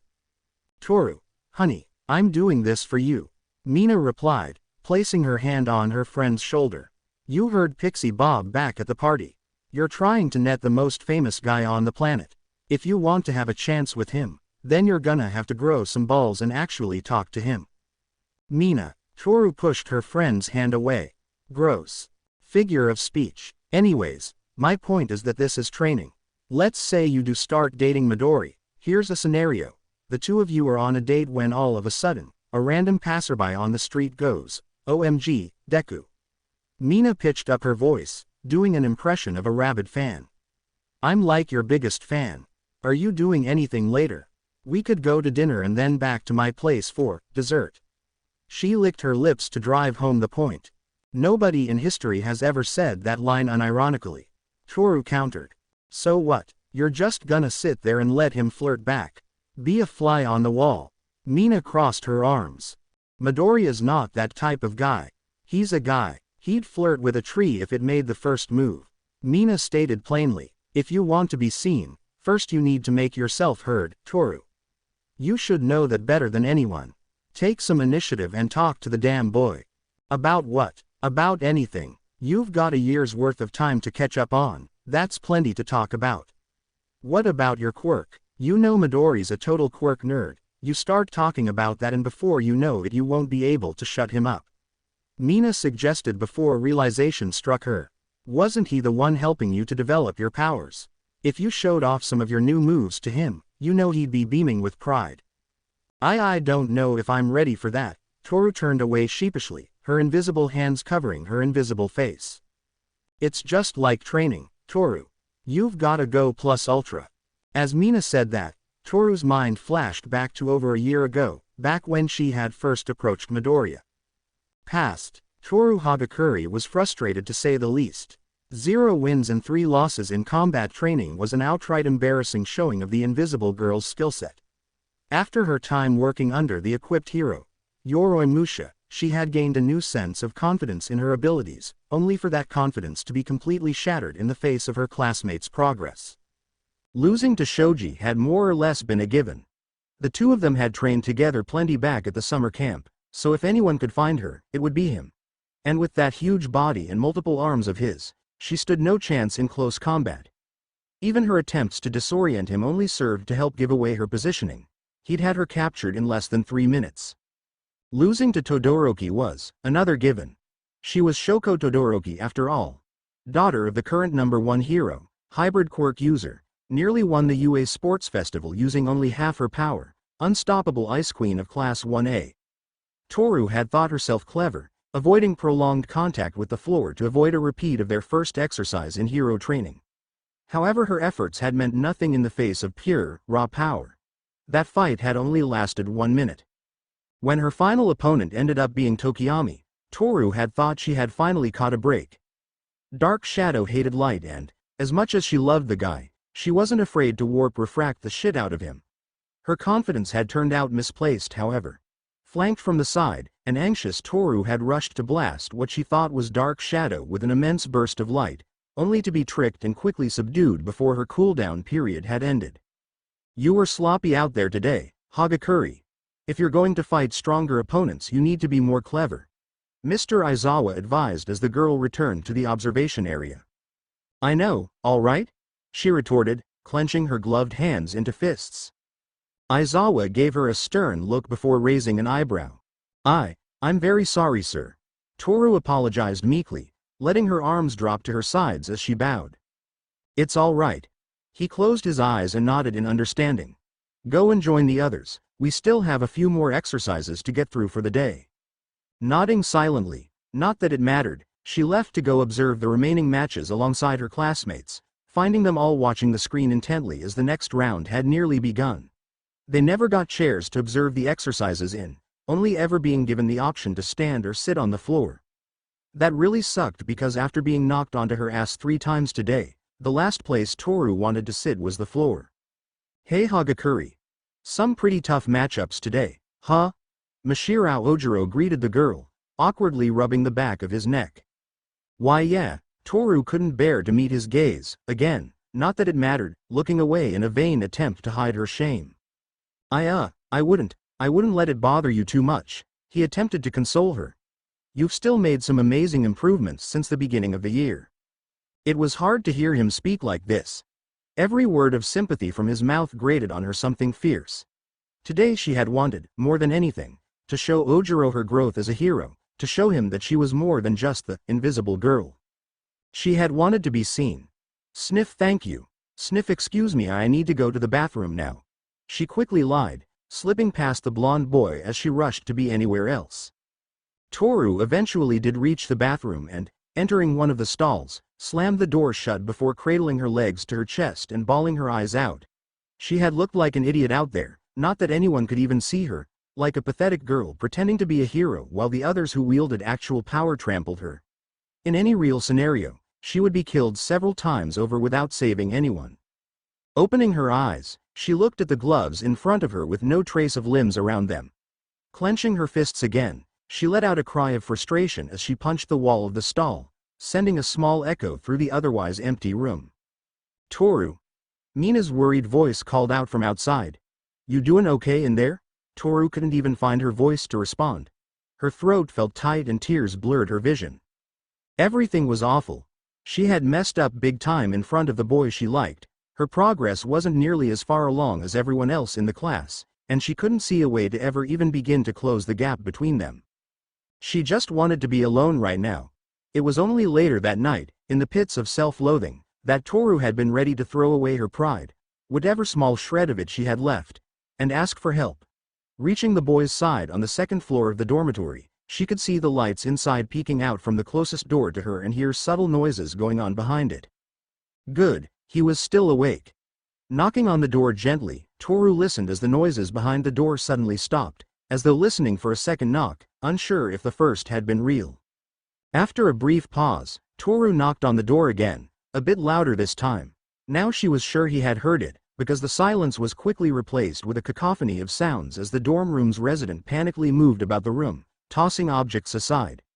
A few moments later, the door cracked open and a green eye peered out. Hello. Hi Midoriya, can we talk?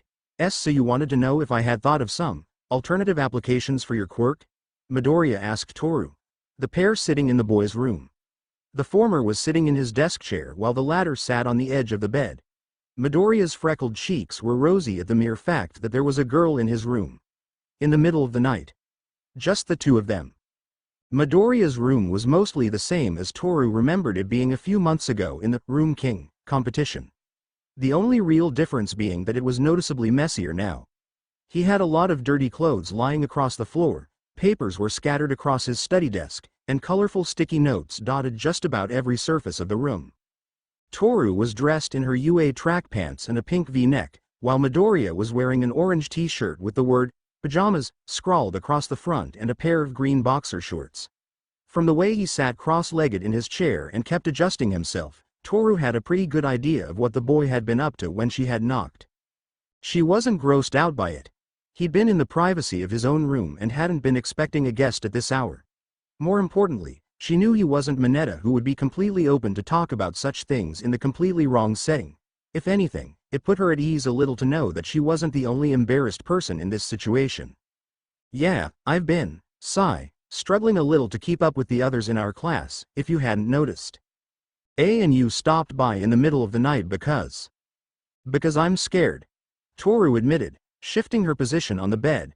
Scared I'll lose my nerve come morning. Scared that if I don't ask for help now, that I might never get the courage to do so again. I'm just really scared, Midoriya. Hagakure, I'm so sorry. He reached to his desk for a box. Do you need a tissue? He paused for a moment, staring at the box before realization dawned on his face and he quickly tossed it into the corner of his room, away from sight. See, can I get you anything? Some water or? No, thank you for the offer, but I could just really use some advice. I mean, you're a whole lot smarter than I am and you're always taking those notes during hero training. I figure that if anyone could help me out with quirk stuff, it would be you. I'm really honored that you think so highly of me, Hagakure, but really, I'm no smarter than anyone else. I take so many notes specifically because I'm not smart and would probably forget about a lot of stuff if I didn't write it down. He gestured to the room around him, pointing out the brightly colored sticky notes around the room. Looking at them closer, Toru could see that each one had a message from Midoriya to himself, reminding him to complete specific tasks. Do laundry, call mom, figurine sale.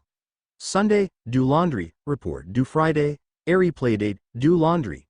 Now that she thought about it, Toru noticed that there was a noticeable musk in the air coming from the laundry pile. Gross. Well, I don't know about that. Toru initially pushed back on the boy's comment before relenting with a sigh. But you do have notes on me? Midoriya looked away nervously, as though concerned that this was a trick question. I do, he finally nodded. Do you think I could see them? Asking that only seemed to further discomfort the boy, he winced before turning to face the floor. My notes are, kind of a personal thing for me. I don't usually show them to other people, anymore. He said ashamedly. Turns out, most people don't like being scrutinized non-consensually and told what they're doing wrong. Who could have guessed, right? He let out a bitter chuckle. Well then I'm consenting. Toru leaned forward. Please, tell me what I'm doing wrong. I need your help, Midoriya. Alright. Shush. Midoriya threw his hands up, placing a finger to his mouth as he whispered aggressively. Aoyama might hear you next door. Thank you. Toru sprang off of the bed, wrapping her arms around the boy's torso. Thank you. She made sure to keep her voice down, but couldn't help the excitement bubbling up in her chest. You're the best, Midori. When can we start? Okay, so, we know by now that your quirk isn't simple invisibility, but rather something more akin to light manipulation. That's why you're able to redirect Aoyama's laser. Midoriya paced around the gymnasium floor, his notebook held open in front of him. Right. Toru stood in the center of the gym, listening to the boy's explanation. And you can also imbue other objects with invisibility, most likely by bending the light to pass right through them instead of bouncing off like normal. That one's a lot tougher. Toru nodded. With a laser, it's kind of like redirecting a thin stream of water, like from a faucet. But when I have to redirect sunlight, it's like trying to move a river. And multiple light sources only makes it harder. So you picture light as water? Midoriya quickly jotted down a few notes. It's a good comparison, but it might be limiting your potential. If you don't mind me asking, have you ever tried to make yourself visible? More times than I can count. She admitted, her arms drooping. I've tried so hard to turn my quirk off, I even asked Mr. Aizawa if he could do it for me, but no luck. He told me his quirk works by emitting low-level radiation from his eyes. Light is radiation, so, whoosh. She gestured a flowing motion with her hands. Why do you ask? Well, I was just thinking that given what we know you can do, you should, at least theoretically, be able to make yourself visible. I can be seen? Toru asked softly. I mean, your warp refraction is based around bending the light that normally passes through you and sending it back out in a large burst. It's not ideal for viewing, but presumably, at least for an instant, you're visible behind that flash. If we think about it as an electronic device, basically you've just been flipping the switch on and then back off again. If we want you to stay visible, we need to switch it on and leave it running. It's the same principle behind my full cowling technique. That's brilliant. Toru was astonished, her heart now racing. However, reasoning quickly overtook hope. But, I expend a lot of energy whenever I use warp refraction. There's no way I could ever use it constantly. No. See? I had the same problem, remember? I couldn't throw a single punch without breaking my arm? Midoriya was beaming now. If we turn down the intensity, we can increase the consistency, letting you use it for longer periods of time. And if we can alter the wavelength, you could make yourself invisible not only to visible light, but infrared or ultraviolet wavelengths too. You could even alter radar. He continued to list off possibilities faster and faster, however one question still bugged Toru. Still, won't it have to be a constant conscious effort to maintain? She asked. Even if I can become visible, and that's a big if, it will only be for a short time, I still won't be normal. At that, Midoriya stopped his rambling, turning to the girl. Even if he couldn't see her face, he could tell she was troubled. Hey, the greenette walked over to the girl, placing a supportive hand on her shoulder. You can do this. I'll be with you through the whole thing. Plus ultra, right? Right. She nodded, stealing her resolve. Images of Ojiro flashing through her mind as she did so. Picturing the shocked expression on his face when she finally got to show him hers, followed by another when she finally confessed her feelings to the boy. A heat built up in her chest and a warm feeling spread throughout her body. She would do this. She had to. Plus ultra. 3 days into her new training, Toru stood with her arms in front of her, all of her concentration poured into her quirk.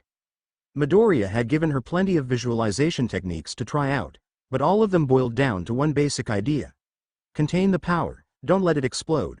It was easier said than done, however. If it were as easy as a simple mental picture, she would have gotten it down ages ago.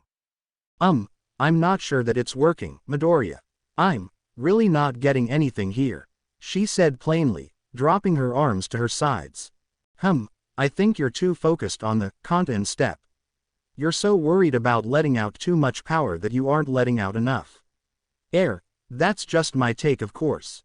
He quickly added, just, don't be afraid to fail, I certainly won't judge you for it. Okay. Alright. Toru nodded, shaking out her body before trying again. Alright, here we go, more power. I can do this. She centered herself, picturing her end goal in her mind. Ojiro. She could finally tell him. Her heart began to pick up speed and a faint sparkling began at her hands. White light began to trail up her fingertips. She could see them. Sure, they were just glowing white lights in the rough shape of fingers, but part of her was visible. Midoriya, I think she began, only to quickly lose control over the light and let out a bright flash, blinding the poor onlooker. The boy reeled back, covering his eyes with his hands. In his blindness, he tripped backward and fell onto his butt.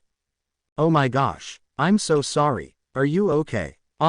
Yep, all good. Midoriya pushed himself back onto his feet, still squinting. Did you see? Just for a moment there I saw you. You did incredible. At this rate we'll get it in no time. He smiled before turning his attention to the clock on the wall. And speaking of time, it looks like the gym's about to close for the night. I think it's best that we call it here, just try to remember the feeling you were focused on. That's your key, alright. Why yeah, she nodded. Got it. The next week felt like ages to Toru. Now that she had finally scratched the surface of her potential, she couldn't wait to begin practice once more. Between school, homework, and internships, the pair had struggled to find time to meet up for another training session during the week, so they had settled for Sunday morning, giving them the whole day to practice. Toru had, of course, tried to recreate what she'd done in Gym Gamma that night, practicing in her room, but had no luck in actually getting the result. As far as she was concerned, the two of them weren't leaving this room until she could at least see her whole hand. "Ready?" she asked giddily, hopping up and down as she struggled to contain her energy. "Definitely," Midoriya nodded. "I was doing some research, and I thought today we could try." "A phone call is here. A phone call is here." The boy's phone suddenly buzzed in his pocket. "Oh, sorry, just give me 1 sec." He turned away before answering. "Hello. Damn it, nerd, where the hell are you?" Katsumi Bakugo's voice blasted loud enough for Toru to hear, even without being on speaker. "Me and Icy Hot have been standing at the front gate since 7. "What are you doing?" "What?" Midoriya asked, confused. "Why are you? Don't tell me you didn't check your email again. How many times have I?" The Endeavor Agency is having an all-hands meeting today. Flamehead's dumb driver is pulling up right now. You better get your ass over here." The girl abruptly hung up, leaving Midoriya standing with a deer in the headlights look in his eyes. Turning to face the invisible girl, he made a face like he was trying to decide how to break the news, as though she hadn't just heard it. You should go." She finally spoke for him. Hagakure, "I am so," he began, but Toru stopped him. "What are you still standing here for?" she asked rhetorically. "Go." With a hesitant nod, he quickly turned to leave. "Don't worry, I promise I'll help you out later when I get back." When the door shut behind him, it caused an echo to sound through the empty gymnasium, signifying Toru's solitude. This is fine. I can just practice until he gets back. Not like he'll be gone the whole day, right? Let's do this, for Ojiro." Toru sat on the living room couch in the dark, in the dead of night, phone in hand, looking over the various texts she had sent the boy. "How rthngs gong at agency? Tried tech nqutlkd apt, no luck. We still training today. If not, let me know. Everything okay over there?" There were more, but Toru was already cringing at the sheer amount she had sent.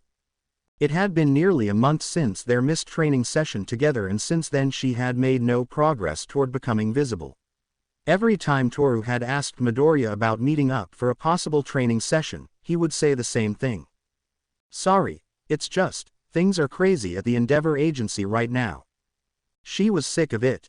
Sick of hearing that same, horrible phrase over and over again. For an entire month, he had barely talked to her, always leaving for his internship the second the final bell rang.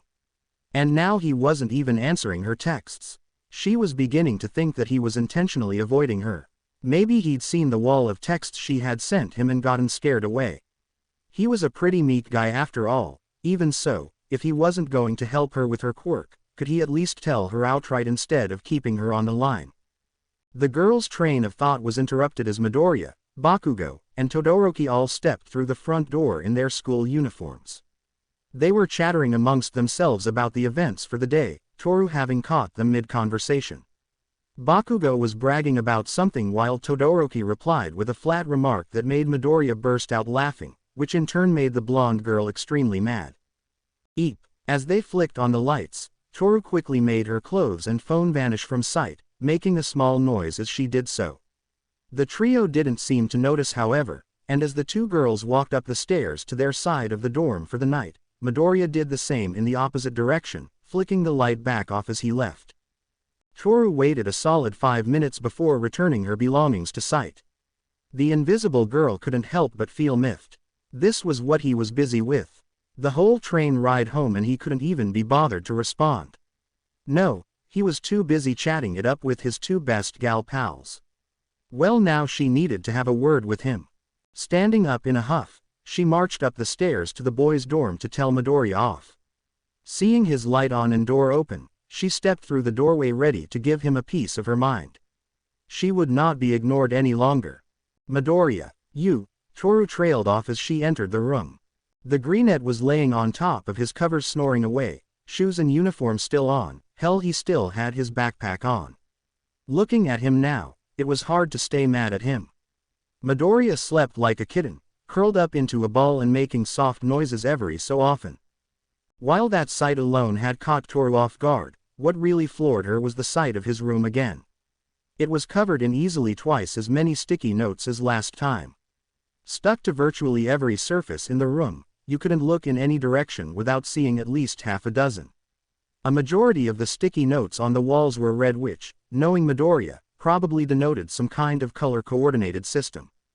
Picking one up from his desk, it read, Hagakure Training, in black ink. Grabbing another, it read, Call Hagakure. Another right next to it, Don't let her down. Another, Schedule time for Hagakure. Ask Endeavor for time off. Pray Endeavor doesn't kill you. Review light-based quirks, maybe journal number 8. Phone broke again. Get fixed. Help out Hagakure. Letting the last note drop to the floor, Toru choked back a sob. He hadn't forgotten her. He'd been making an effort this whole time, for her sake. And what had she been doing in the meantime? Waiting impatiently for the boy to take time out of his schedule to help her out with training. I'm the worst. Come on, Toru poured out as much power as she could possibly contain. It felt like trying to inhale and exhale at the same time, but she poured all of her concentration into doing it, even if she'd been at it for hours now, not to mention the 2 weeks of lonely fruitless effort she'd already done. Come on, she pictured her end goal in her mind, getting to see his face when she finally revealed herself to him. From her fingertips, a faint glow began to appear, multicolored sparkles crackled off of her hands and she began to see a glowing white silhouette forming. Toru's breathing began to pick up pace and she began to lose control, however just as the glow nearly became too much, she managed to wrestle back control over her quirk, dimming the light to a more manageable brightness. The clear shape of her fingers returned, the same as when she had first seen it. Only this time, it continued ascending upward, she could see her hands. Her forearms. As the glowing white light neared her elbow, Toru finally had to exhale, letting the power go. A bright flash of light flared through Gym Gamma, lighting up the entire building.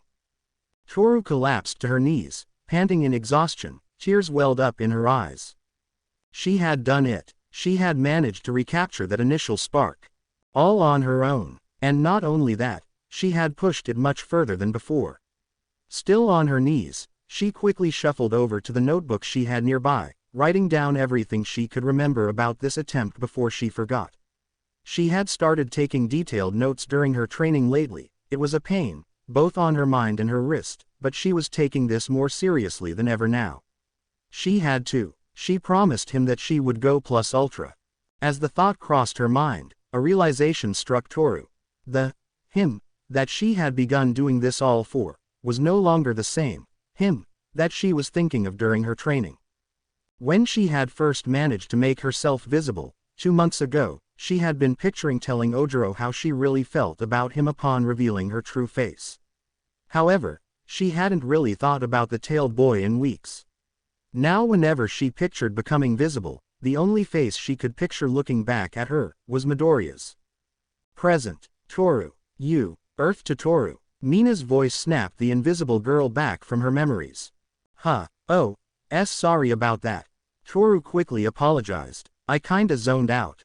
So what's it gonna be, Are you gonna actually flirt with him like a grown woman? Or are you gonna go join the other chickens on the ranch? I don't know. Toru looked down in shame. Well, you better decide quickly because he's walking back right now. Mina said as she looked over Toru's shoulder. What? Sorry about that. Midoriya apologized as he rejoined the pair. So was there anything else that you wanted to show me? Well, I think that we just about covered it all. Mina replied before turning to Toru. What do you think, Tor? Anything you might want to show him? Quote. As Toru looked at the boy, she took in his appearance for what felt like the first time again. He still had that same cuteness about him, even despite his newfound size. He was like a shy little animal that Toru wanted to hug like one of her plushies. But he also felt like he could fiercely protect her from all harm, like a big friendly dog. And just being around him gave her a warm feeling. He was sweating, and the corners of his eyes were red. Had he been crying? Turning her gaze downward, Toru saw that Izuku's hands were shaking ever so slightly. He had clearly taken steps to hide these symptoms, but the invisible girl was perceptive. "Midoriya, is everything okay?" she asked softly, reaching her hand out to his, her previous shyness being overcome by worry for her friend. As soon as she touched him, the boy recoiled in surprise, his eyes widening as he stepped back. Oh, yeah, everything's fine," he said with a smile that looked forced. I forgot that my mom asked me to call her after I got to school. She's such a worrywart, she's probably tried calling me 50 times by now. And I left my phone in my bag, haha, better go grab it." As he spoke, he began moving to leave. Thanks for the tour, you two. I had a great time." With that, Midoriya took off toward Heights Alliance, leaving the two girls standing dumbfounded. "That was odd," Mina commented, turning back to her friend. "Mina, I think something is seriously wrong with Midoriya," Toru said solemnly, her voice slightly shaking. "Like with his guts?" the pink girl asked. "Yeah, I've heard that sugar-free stuff will mess you up." "Think he wrecked that bathroom?" She pointed her thumb back at the public restroom. "No, I mean like mentally." The invisible girl made sure to whisper that last bit. "I'm not. Do you think he's still messed up about the villain war?" Mina stood silently for a moment, turning back in the direction Midoriya had run off in only to find him long gone by now. "Do you really think so?" she murmured softly. "I'm not positive, but he seemed afraid just now." Toru replied. Should we tell Mr. Aizawa about it?" Mina, that was she saw. Izuku let out a stream of heavy breaths as he leaned up against a tree. He hadn't gone back to the dorms like he had claimed and instead ducked away into the campus woods, trying to control himself. After walking out of the bakery with the pair, for some reason, he had begun panting heavily as a cold sweat ran down his body. What little food he had in his stomach had felt like a block of molten lead. His excuse to use the bathroom had more or less gone unquestioned, and he had quickly run into one of the stalls and vomited his guts out. When he was finally empty, Izuku slumped over the toilet bowl, his eyes watering and his heart racing. He calmed down soon after, returning to the group after making himself presentable again. And he had thought that would be the end of it. Until Hagakure saw right through him. Instantly, the panic he thought he had banished crept right back in, eating away at his brain. When she had tried to touch him, Tamura Shigaraki's face had flashed in his mind, the man's horrific hand reaching out to decay him. He didn't know what else to do, so he ran. "It's all right, Izuku. Just focus on breathing right now." Nana's vestige appeared at his side, floating to the front of his face. "Look at me and follow along, okay? Tip of the tongue to the roof of your mouth. Exhale. Now breathe in for 4. Hold for 7. And out for 8. Now we repeat." Izuku nodded along, following the woman's instructions as she guided him down, repeating the act half a dozen more times before his mind and his heartbeat finally began to calm down. When he had finally stabilized, the boy let himself slide down the tree's trunk to sit on the ground. I don't even know what caused it," he admitted, staring down at the grass, a look of shame on his face. Directly across from him, a lithe white ghost took form on the grass sitting with his legs tucked behind his arms. Yoichi Shigaraki, One for All's first user. "Trauma is one of the strongest enemies that we can combat in our lives," the frail man said, looking at Izuku with tired but knowing eyes. "And even if we tell ourselves that we've overcome it, it has a tendency to linger around, looming in the shadows of our consciousness." "So what do you do about it then?" Izuku asked, leaning forward from the tree. I can't be the hero that everyone needs me to be if I can't even trust my own body not to quit on me at random." When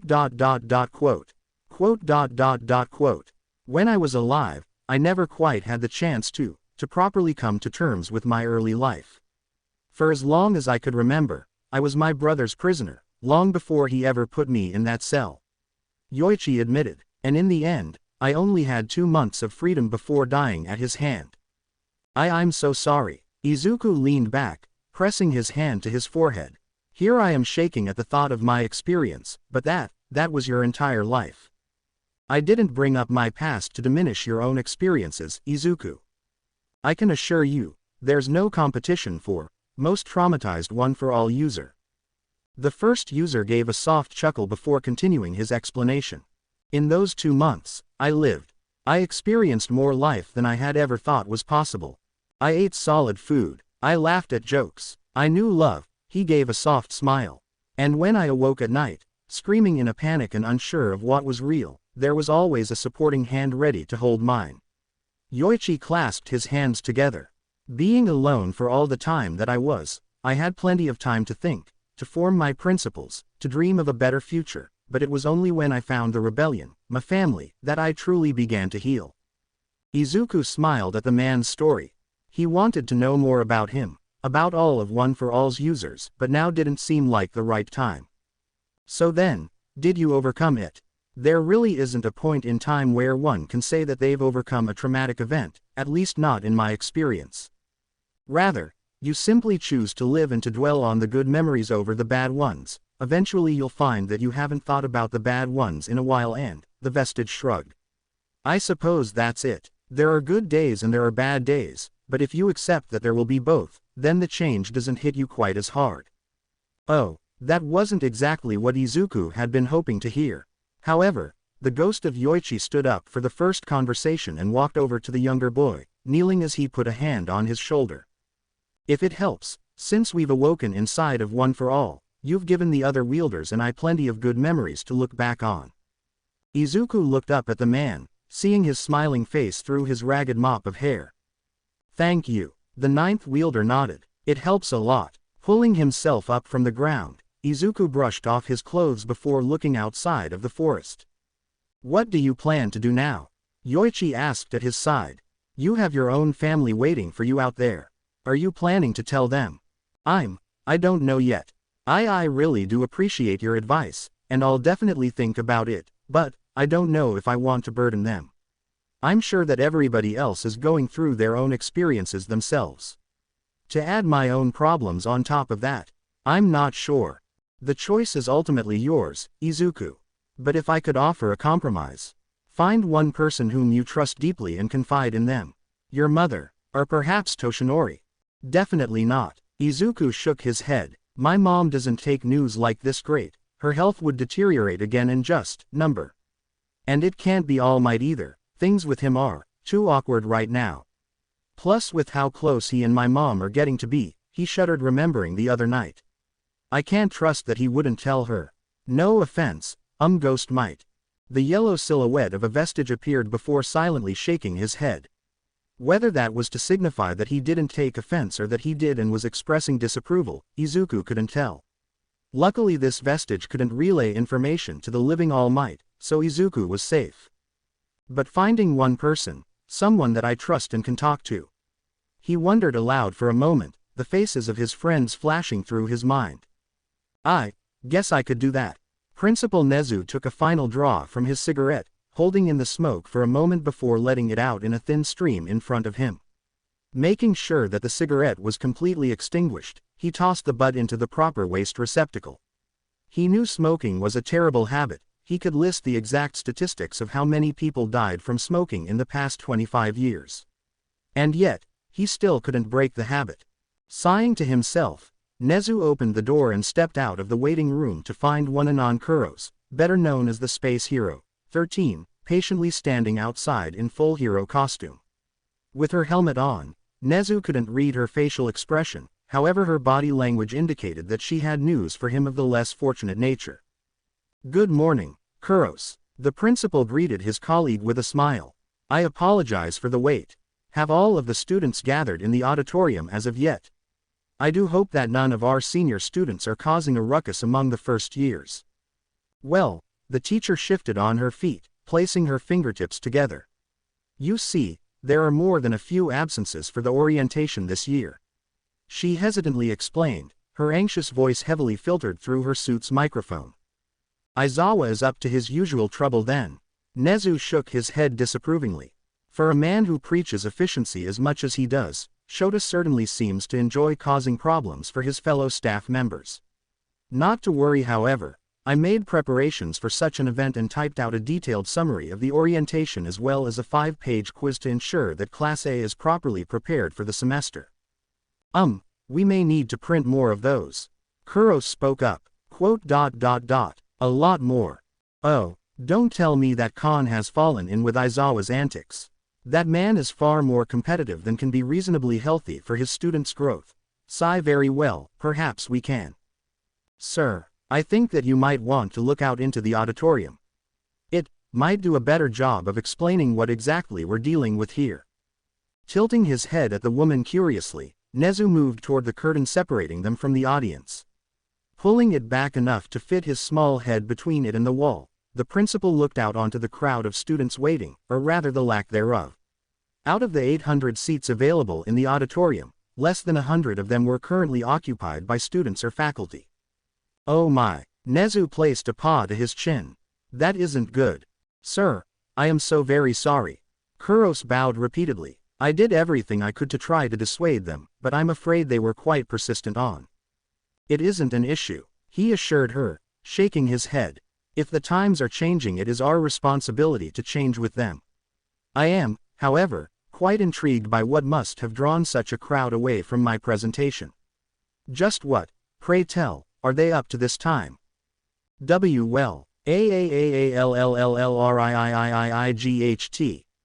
Present Mike's voice boomed over the training ground loudspeakers.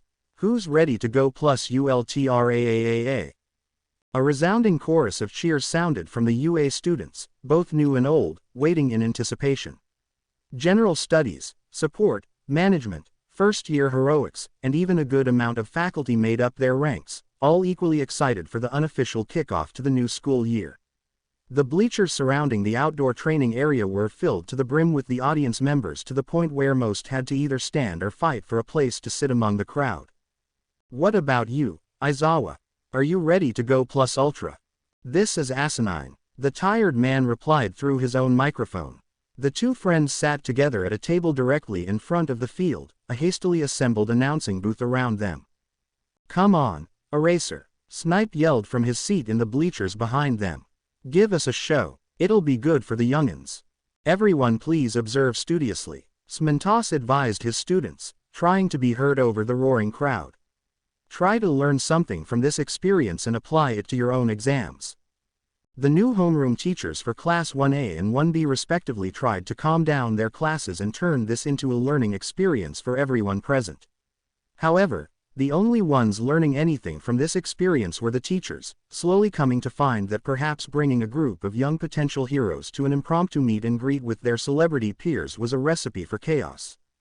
So inefficient. Well, I for one, can't wait to see Class B take revenge for our showing in the joint training battle. Sekijiro Khan's voice boomed nearly as loud as Hazashi's, making Shota regret being placed in the seat between them. Shota didn't know how things had gone this far. All he wanted was to have the quirk apprehension test proceed as usual, check on his students' progress since the end of last semester, then file his report and take a nap. However, while he had been on the way to the training ground with his class, Khan had shown up practically out of nowhere along with his entire class in tow. The white-haired man had declared war on him personally, sending Class 3B to join their peers in the locker room and begin preparations as well. When Shota had argued that having both classes take the test at the same time would only cause them both a headache in paperwork and submissions, his colleague had simply ignored him in favor of spouting about how Class B would prove themselves superior this year. Ever the pragmatist, Shota had shrugged and decided to let Khan do as he liked, stating that he would simply pull his class back to orientation and let them take the test at a later date. Then he received an offer. I'll submit all of the paperwork myself. That had caught Shota's attention. And if your class ranks above mine overall, I'll grade all of the written exams for finals. I'm going to need more than that. Gah. Fine. What is it you want? Your PTO. I want it. What? If my class wins, you transfer me half of your PTO days for the year. RRRRFINE. It was an offer too good to refuse. He had given in to temptation and now he was paying the price for it. One of the students, probably Monoma, had spread news to the entire school about a legendary face-off between the third-year hero students, and before anyone knew it, They had a miniature sports festival on their hands. All right. Maina Farasu, a girl from Class 3H, stood up as she wiped the sweat from her brow. "We're golden," she stated, pulling a small remote from her pocket. With the simple press of a button, a massive tarp unfolded behind the announcing booth before it was suddenly lit up by a projector displaying the names and profiles of the students who would be competing. "And we're live on the air, folks," Hizashi exclaimed into his mic. He didn't mean it in the literal sense, obviously. This event was only meant to be observed by UA's staff in the first place. Allowing the other students to view was bending the rules as it was. They certainly wouldn't be broadcasting it to the public. In only a few short minutes, the third years will be coming through those doors to compete. Khan barked out, pointing a beefy hand behind him toward the main building. We can only imagine what must be going through their young minds at this very moment. "Hey Kaminari, check it out." Minoru Mineta pointed up at the ceiling. "If you squint, that mark on the ceiling kinda looks like boobs." "Dude, everything looks like boobs to you," the electric blonde responded, zipping up his gym uniform. "You aren't even gonna try to take this test seriously? What's the point? With the new Big Three competing, what chance do guys like us stand?" Minoru pointed out as he lazed on his back. "Hell, you're worse off than I am. My quirk can actually help me with some of the events. The best you can do is short out the equipment." "Remind me why I'm friends with you again?" Kaminari raised an eyebrow. "'Cause I'm devilishly charming," the tiny boy replied with a wink. "It's not about competing with each other, dude," Eiichiro Kirishima spoke up, joining the pair. "It's about competing with yourself. You gotta prove that the you of today is even manlier than the you of yesterday," he said proudly, hardening his arms as he flexed, tearing up the sleeves of his tracksuit. "Hey guys," a husky voice asked from the corner.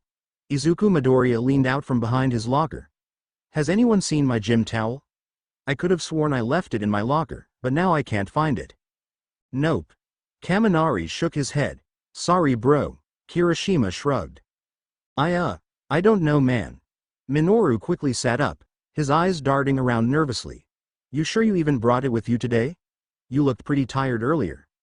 "Yeah, I had it for my jog this morning. I came back for breakfast and then..." The green-haired boy quickly began to break out into muttering, verbally retracing his steps from earlier that day as he paced in a circle. "All right, that ought to keep him busy for a while." The grape-headed boy clapped his hands together before hopping down from the bench. Spotting the corner of a gray towel sitting tucked on the floor beneath the bench, Minoru quickly kicked it back into its hiding place. There was no chance that Midoriya was getting it back from him, not with how much money an authentic towel of Deku's could get him online. He knew it was wrong to steal from his friend, but starting up a hero agency was expensive and no kids were exactly lining up to buy figurines of the soon-to-be hero grape juice. So why not spread the love a little? Besides, he had already decided to set aside 10% of his earnings toward charity, so it was a necessary evil, right? As Minoru, Kaminari, and Kirishima exited the locker room and entered the main hallway, a familiar head of blonde hair poked his head around the corner, much to everyone's chagrin. "Oh. Is Class A still not finished getting prepared?" Nato Monoma smiled deviously. "That's weird. Class B is already prepped and waiting, and didn't we arrive later than you? I suppose that means Class A isn't all that it's cracked up to be, huh? Why don't you? Is there something we can help you with, dude?" Kaminari interrupted, crossing his arms. "Maybe find you a decent psychiatrist?" "I already have one, thank you very much," Monoma responded smugly, and as if anything you could do would ever help me. "Monoma." Itsuka Kendo's voice caused the boy in question to flinch, turning slowly to face his class representative. "You had better not be talking down to them again. The last thing we need right now is more interclass drama." What? Of course not, Kendo-san. I was simply engaging in a friendly dialogue with our esteemed colleagues. And besides, a little friendly competition never hurt anyone. "So that's what this is about," Kirishima stated. "You're trying to turn this into another feud between A and B." "What? I would never." The boy mocked offense at the accusation.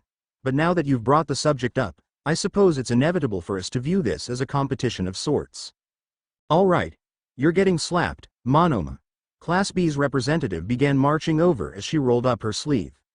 "I don't think I'd mind a little competition," Mina Ishido suggested, stopping the redhead in place. It could be fun. We do push our limits the most when we're up against one another, Reiko Yanagi pointed out. I suppose this is as mundane as things get around here, Momo Yaoyorozu admitted with a sigh. A few others murmured in agreement while the rest already began preparing themselves for the upcoming events, now knowing they would have to push themselves that much further. Now hang on, Minoru stepped forward to the center of the gathering crowd. If we're making a contest out of this, we're gonna need to put some skin in the game. Otherwise what are we even fighting for? Bragging rights? Rikido Sato shrugged. Nah, Kaminari shook his head. We've had those forever, spurring now. What do you mean you've had them forever? Kosei Subaraba interjected. You guys only won the joint training exam. As I recall, we beat you guys in the first year final exams, the licensing exam, and the culture festival. That's 3-1. Peefed. Kaminari brushed the other boy off. Those don't count. We weren't even competing those times. And are you forgetting? We kicked your asses in the sports festival. All the podium spots went to 1A. Mineta. Tenya Iida had finally had enough of this. How dare you suggest we place wagers on an official exam? What kind of respectable member of our prestigious institution would do such a thing? Relax, Rep. Shiro Honta placed an arm around the taller boy's shoulder. It's all in good fun. And besides, the prize probably won't be cash or anything. Nobody's breaking any rules here. Grr. Iida remained silent but didn't look pleased. From his place at the center of the crowd, Minoru cleared his throat, gathering everyone's attention. I say, he paused for suspense before making his big reveal. The girls of the losing class have to do a lewd photoshoot for the winning class. I like that idea. Me too. Sen Kaibara and Yosetsu Awase from Class B both raised their hands in agreement. Oh, you have got to be, Kendo began but was cut off. Boom. Boom. Boom. Boom. Asterisk several loud explosions silenced everyone present. You little cretin. Katsumi Bakugo yelled in anger. I'll kill you. Sweating and terrified, the tiny boy began backing away as the explosive ash blonde stalked toward him. CC, come on, BB Bakugo. It's not like you're worried about losing, right? I am if losers like you are gonna drag down our score, and what the hell am I supposed to do with a bunch of pictures of dumb broads anyway? Hey, Pony Tsunotori began to protest before Kendo put a hand in front of her. You really want to get in her way? The redhead raised an eyebrow, causing the American girl to gulp before shaking her head. Pick a different prize, damn it. Okay. Minoru quickly began thinking up a solution. How about a servant? Winning class gets to pick anyone from the losing class to be their servant for a month. There was a short pause as both classes mulled over the suggestion. A servant? Yaoyorozu questioned. Would the individual in question receive remittance? It wouldn't really be a punishment if they did. So, what? They just do like house chores and shit? Tagaru Kamakiri asked. Whatever the winners ask, the grape-headed boy clarified. Within reason. Kendo declared with a serious expression. So we're decided then? Hirayu Rin asked. The winning class gets a servant from the losing one for 1 month? Nobody spoke up against it, even Bakugo simply rolled her eyes. Sounds great. Ashido grinned evilly, turning to the blonde boy who started all of this. Monoma? Would you say that you're about a waist size 30? I have the cutest little outfit you can try on? All of Class 3A turned to the boy in question, sporting matching grins on their own faces, their minds lighting up with ideas. Monoma began to sweat profusely, backing away in fear. And now hold on. Maybe this warrants further discussion. Right, everyone? The boy turned toward his classmates, looking for support only to find none. Better him than me. They all thought to themselves, not meeting Monoma's gaze. Guys, come on, Minoru exclaimed in protest. We could win our own maid for a month and you wanted to be a guy? Think about this. Come on, Kaminari. You get it, right? Sorry, dude. I think revenge beats out horny this time, the boy responded. No. I trusted you. Minoru fell to his knees at his friend's betrayal. Before the discussion could continue any further, a deep voice cut in from nearby. Everyone, Fumikage Tokiyami spoke up. You may want to come see this. Intrigued, the other heroes in training walked over to the end of the hallway where the bird-headed boy stood. Hopping on his toes to see out the window, Minoru briefly caught sight of what awaited them outside. Why is the entire student body outside? And here they come. Present Mike's voice boomed in Katsumi's ears. 40 of UA's best and brightest. Here to show you their stuff. Damn parakeet. She muttered behind gritted teeth, raising a hand to her ear. Gonna blow out my eardrums with all his damn yelling. You alright, Kachan? Izuku asked, appearing at her side. Ma fine, Deku. The girl sneered before turning away, wincing as a loud ringing sounded in her ear.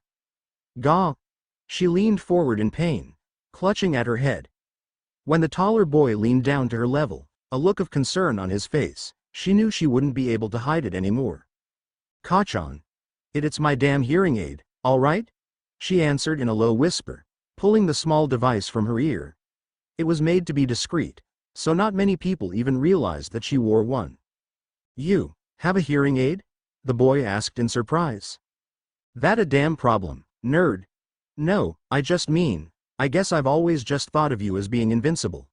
And not that I think less of you because of it, if anything, I think, well, he trailed off, losing his point. TCH.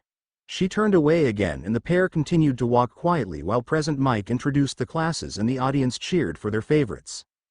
I got it after the war. Katsumi finally relented. My ears can normally handle the sound of my explosions, but I overdid it during the final battle. Now I'm kinda sort of hard of hearing on the left side, she quickly admitted, her cheeks turning red. Kachan, don't you dare go thinking that I'm a single iota weaker because of it. I'm stronger than ever, Deku. Izuku didn't say anything, he simply nodded and continued to walk by her side, waving to his fans in the crowd with a big dumb grin on his face. As much as Katsumi may have wanted to express it, she truly didn't mind him standing by her. Her face flushed, she simply stared straight ahead toward the waiting area where the participants were gathering. Deku. One of the first years called from the crowd. Show us what you can do. You're the man. A masculine voice cheered. Deku. I love you. A feminine voice cried out. Gritting her teeth, Katsumi picked up her pace and marched ahead of the boy. With all our contestants gathered, it's time to go. Go. Go. Present Mike stood up from his seat, stomping one foot on the announcing booth table. Our first event is the 50-meter dash, baby. First seed of each class, get your butts on over to the starting line. The crowd made their excitement known, the wait up to the events having finally ended. From her place in the Class 3A waiting area, Hitomi Shinso sighed as she stepped out of the crowd, muttering something beneath her breath. Next to her, Yosetsu Awase walked forward as well, tightening his headband with a serious look on his face. A projector screen behind the announcing booth lit up with the faces of the two students. Beneath their profiles were two blank boxes set to record their times for the event, and to the left of their pictures were 40 empty boxes aligned vertically. A reminder to the participants. Vlad King yelled into his microphone. Interfering with another student's participation is strictly prohibited. This is still an exam and we need accurate data. If she was bothered by the assumption that she would use her quirk to cheat, Shinso didn't show it, instead focusing on properly setting up her starting block. When the buzzer to begin finally went off, both students took off down the track. It was a bit anticlimactic of a start, even if they were faster than the average high schooler, neither's quirk had anything to do with mobility. Shinso reached the finish line 0.2 of a second slower than Awase, gritting her teeth as she wiped the sweat from her brow. However, up in the stands a group of third years, likely the girl's old classmates from general studies, proudly raised a banner that read, "Go Shinso," on it in bold text. The girl smiled shyly before walking back to join her class. Up on the projector screen, Awase's profile displayed his time in gold, his picture moved to the top box on the list and Shinso's was displayed in silver beneath it. The second seed of each class was called up next, reaching the starting line by the same time their classmates returned. Try not to slip. Ashido playfully warned as she got in starting position. I wouldn't worry about it, your snail trail will be too far behind to be a problem. Kaibara replied as he finished stretching, choosing to forego his own starting block. This time when the buzzer sounded, the event was notably faster. The pink girl was quick, skating on her acid with a practiced ease. Kaibara was much quicker however, taking off in a whirling cyclone akin to a cartoon character. He finished in just over 3 seconds while Ishido took 4.5. Awase and Shinso were moved down to 3rd and 4th place while Kaibara and Ishido's faster times were displayed above them in 1st and 2nd respectively. Ooh! What's this? Monoma leaned toward Class A's side with a smug expression. Could it be that our class is actually beating yours? But how could that be? Maybe you're all just. One more word out of that mouth of yours and I swear to God. Katsumi yelled at the boy, clenching her fists. Kachan, please. Izuku put a hand on her shoulder which the girl immediately pushed away. Turning on the taller boy, she placed a finger to his chest. Shut up, Deku. You don't know shit about, clunk. A half-filled water bottle hit the blonde girl upside the head, interrupting her tirade. Hey. A feminine voice yelled from the bleachers, one of the new first-year girls. Leave Deku alone. Yeah. The girl next to her cheered. Stay away from him, you bully. You little.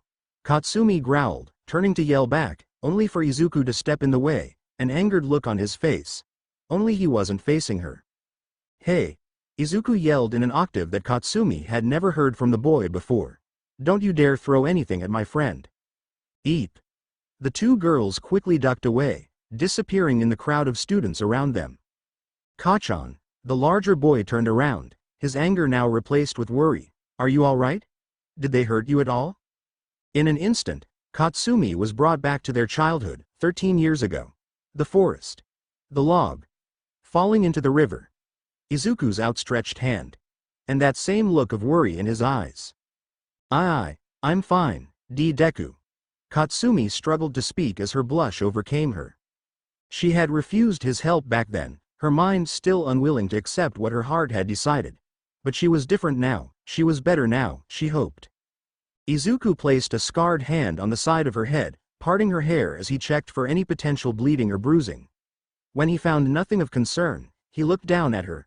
Katsumi still wasn't accustomed to him being taller than her, and gave a reassuring smile. Sorry, he apologized afterward, retracting his hand. Just had to be sure. When he saw that Katsumi's face was now bright red and staring at him with her mouth agape, the boy paused. Kachan. Are you sure you're all right? Kachan? Why did the stupid nerd have to get so damn big and sexy? The event continued to much fanfare and Izuku soon found himself next in line to compete. Katsumi had absolutely blitzed Kojirabondo from Class B. A massive explosion from her back had accelerated her past the finish line in just over 0.2 of a second. A&D sent her flying well over the bleachers and into the field across the training ground. However, she had earned the top spot on the leaderboard, bumping Iida down to 2nd, and Shitai Kuroiro to 3rd. It would probably take her a while to get back though. Next up, seat number 18, show us what you've got. Several of the boys in the class clapped Izuku on the back as he stepped forward, whooping and hollering in excitement. When his image appeared on screen, the crowd more than matched that energy, repeatedly chanting his hero name as loud as they could. Deku. Deku. Deku. Deku. Izuku waved to the crowd, using the public face he developed over the past year to appear as though he wasn't incredibly uncomfortable. And he was. Show him what you've got, Monoma. Vlad King slammed his hands on the announcer's table before standing up on it. Don't be intimidated. You can beat this punk in your sleep. I would like to remind the staff that biased commentary is against school policy and is clear grounds for punishment from the school board. Vlad King turned to the tired man sitting next to him, cleared his throat and then calmly sat back down in his seat. Please disregard any prior comments, the large man stated in a much calmer tone. From his place at the starting line, Izuku turned around to see Monoma holding out his hand to the Class 3A representative. A shame about you losing your first place spot, Iida. But you've certainly done your class proud. Put her there. Oh come on, Mineta rolled his eyes. Dude, like he'd fall for such a stupid trick. Kaminari scolded the other boy. Come on Iida, stand back before he. Without a word, Iida held out his own hand and accepted the gesture, grasping Monoma's hand in his own and shaking it. Dude. The other two boys cried out. What is wrong with you? Mineta yelled angrily. Did he use Shinso's quirk on you? Kaminari asked before slapping the back of Iida's head. OWW. Iida turned to the electric blonde. Why would you do that, Kaminari? I was merely returning Monoma's display of camaraderie. To refuse such a gesture would be unsportsmanlike. But it was obviously a trick. He just copied your quirk. Even so, I will not abandon common manners for the sake of winning, Iida boldly stated, adjusting his glasses as he spoke. Oh Iida. Uraraka shook her head, an amused grin on her face. Never change. As Monoma stepped up to the starting line, his calves grew in size before mufflers sprouted out of their back. Wincing in pain, he hobbled the last few steps before setting up his starting block, his new engines revving up as he took his place to start. The heteromorphic types always hurt the most, he muttered beneath his breath. Don't blink folks, or you might just miss this one. Racers ready? Izuku began to kick the ground repeatedly, running in place for a second before standing still, a glowing red energy building up in his legs. A few members of the audience gave an odd look, but most just cheered, excited to witness the world's most famous hero in action. I can't believe that you're using our meta abilities for something so pedestrian. One for all second user appeared as a blue phantom at his side. You know, anyone in this audience could secretly be plotting to kill you. You really want to show your hand to them? You're too caught up in the old way of things, Kudo. Bruce, the third user, appeared soon after as a red phantom, placing a hand on his colleague's shoulder. We aren't fighting a war anymore, it's a time of peace. Let him enjoy it. Otherwise, what are we fighting for in the first place? As much as Izuku wanted to say something to them, he was in public and didn't want to look crazy in front of everyone. It wasn't like he planned on going full force or anything. He didn't want to break the sound barrier and make anyone's ears bleed after all. And he really only needed gear shift to decelerate properly, otherwise he'd end up flying off like Katsumi. Brr. Foom. Asterisk. By the time the buzzer stopped, Izuku was already at the finish line, or rather, about 10 meters past it. A massive burst of wind quickly followed in his wake. Even with the power of Iida's recipro burst, Monoma didn't come anywhere close to beating Izuku. Looks like we've got a new best time on our hands, folks. Looking up at his time on the clock, Izuku saw that he had come in at a bit less than 0.2 of a second, or just below Mach 1. His score took the top spot among the students, pushing Katsumi down to second place. Monoma meanwhile finished with a time that put him in fifth, just below Kuroiro and just above Shota. Phew. Izuku wiped a bead of sweat from his forehead as he walked back to the rest of the class. I've got to work on my stops some more. That could be dangerous in a populated area. Next contestants, come on down, Present Mike screeched as a spiky-haired boy ran up to meet Izuku. All right. Kirishima cheered as he greeted his friend. We dominated this event. No way anybody left tops that time. With Midoriya on our side, Class B doesn't stand a chance. I'd recheck that math if I were you. Monoma gave a smug grin as he stepped past Izuku, gesturing toward the leaderboard. As I recall, our competition was based around which class scores the highest, not which student does. You may have secured the top 3 spots on the leaderboard, but take a look. If you add up the total rankings between classes, your score still exceeds ours by nearly a dozen points. Kirishima still looked confused. Isn't that good for us? No, blockhead. Think about it. Scoring first place is ideal, isn't it? And that would add 1 point to your class score, whereas last place would add 40.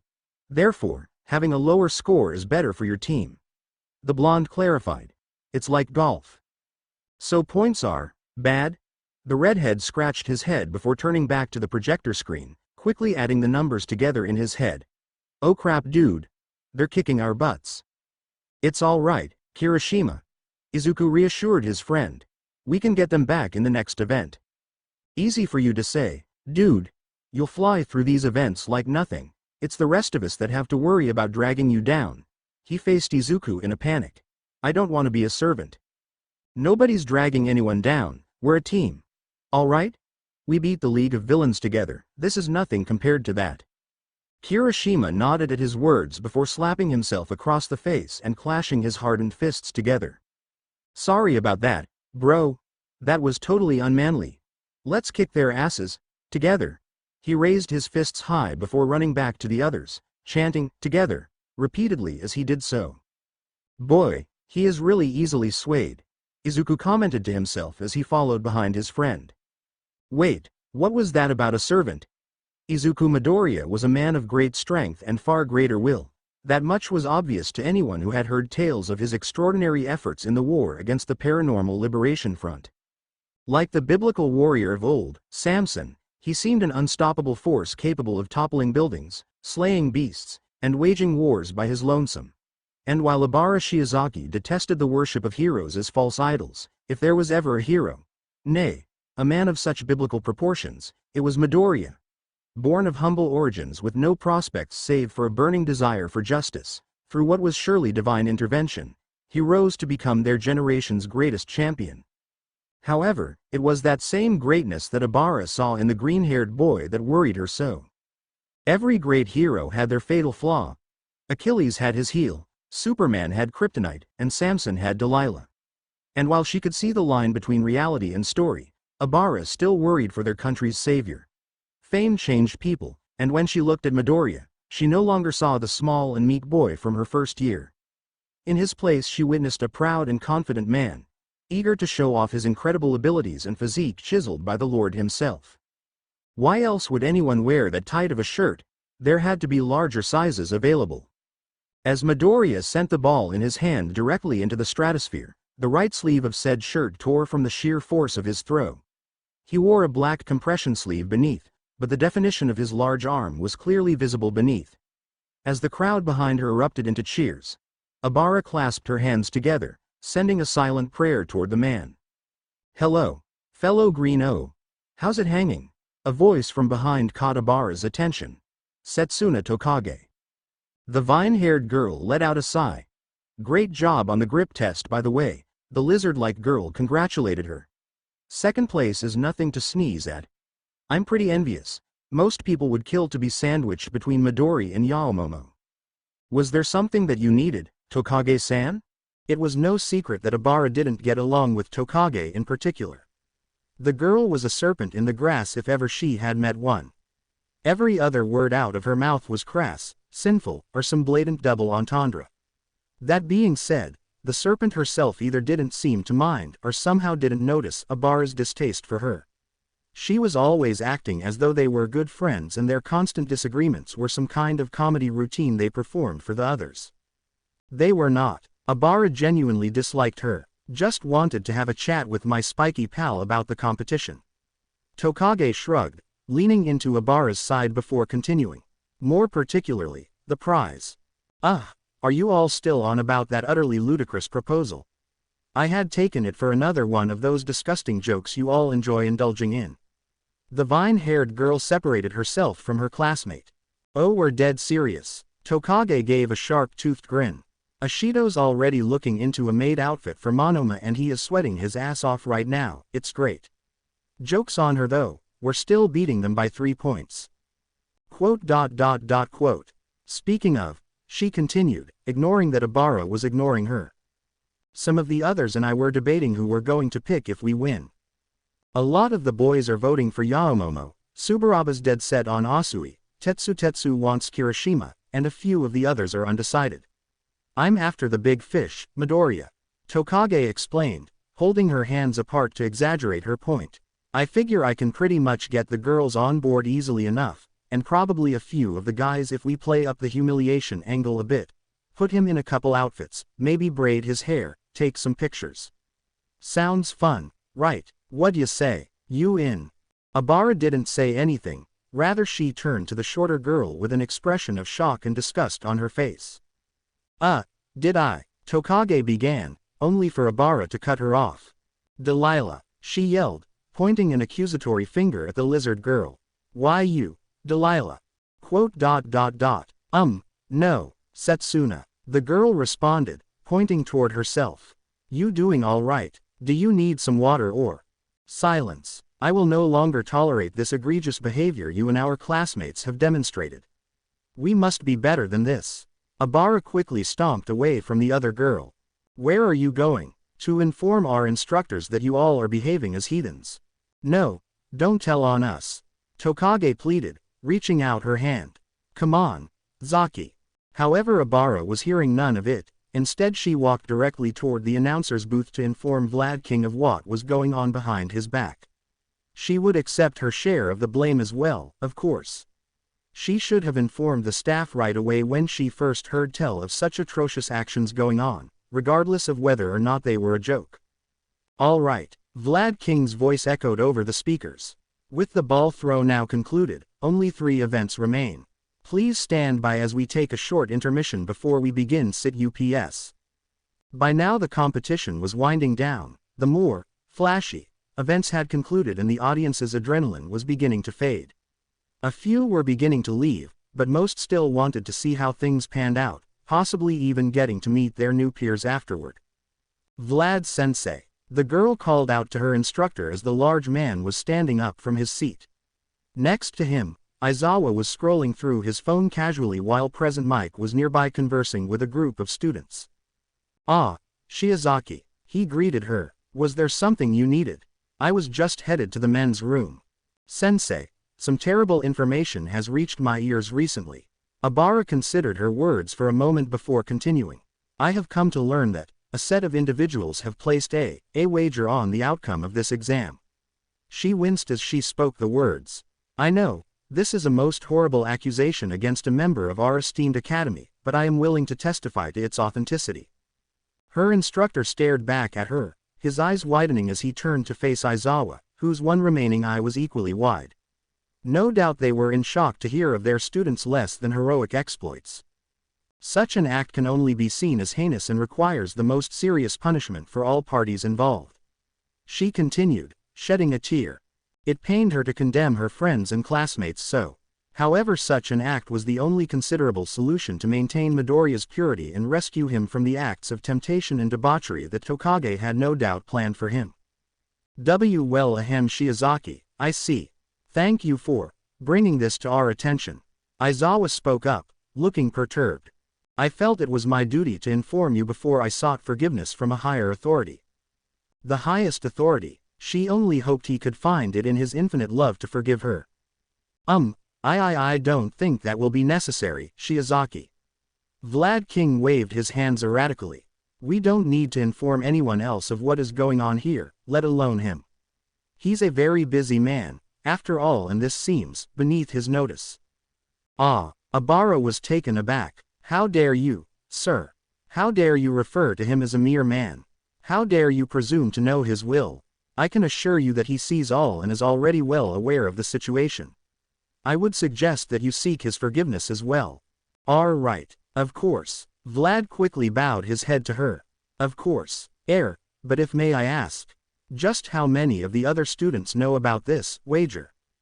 To my knowledge, all of them between our 2 classes. All of them, Aizawa and Vlad yelled in unison, now outright panicked.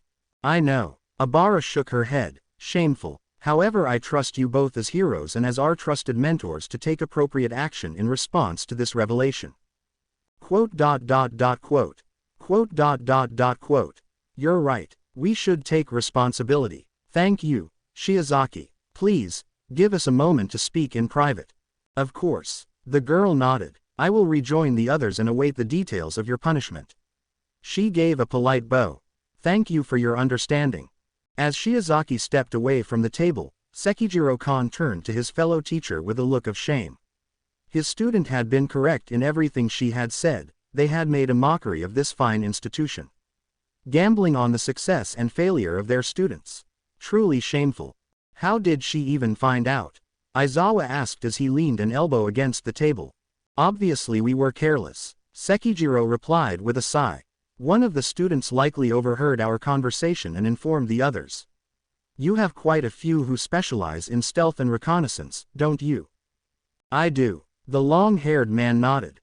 And after all of those lessons, they turned their powers against me. It's not their fault. Like Shiozaki said, he likely knew about our bet the second we made it. You know him, he's got eyes and ears all over the school and we committed a fireable offense under his watch. We're lucky he hasn't called us in already. Lucky. If I know that rat, he's scheming at least a dozen new ways to torture us. Aizawa slammed his head into the table. We'll be buried in phone calls and paperwork until the end of the semester. He won't fire us, he'll just make us wish he did. Not to mention we're already likely in hot water because of how all of this turned out. Sekijiro gestured to the hundreds of students around them. And whose fault is that? What, you're blaming me? Of course. Aizawa shrugged. This was your idea. Well, Sekijiro couldn't exactly deny that accusation.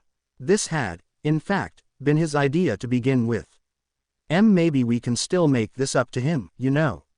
Lighten our sentences a bit. I doubt it. He isn't exactly the forgiving type.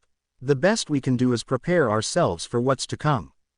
Sekijiro pictured the principal's face, contorted into a maniacal grin as he cackled loudly, handing them stacks upon stacks of forms they would be required to fill out. Even if his class won this competition, his PTO was going down the drain. Yeah, you're probably right. The large man slumped back in his seat. And what's the deal with your student? Wanting to hear the details of our punishment. Just what kind of students are you teaching, Kon? I can't say I understood that either. Shiozaki has always been quite opinionated. It's made cooperation with her peers difficult in the past, but she's not some kind of sadist. Regardless, the break will be ending soon and we should just focus on getting through this. The only thing that'll piss Nezu off more is if we don't come out of this with proper results. Right, let's just get through this. Sekijiro hung his head in shame. I only hope that our students can forgive their incompetent instructors. Woo-hoo. Kanoko Komori cheered from her spot on Kojiro Bando's shoulders, raising her soda can to the air. Class B rules. Woo. The rest of the class hoisted their drinks up as well. From her seat at the kitchen counter, Itsuka Kendo looked over her class with a satisfied grin on her face.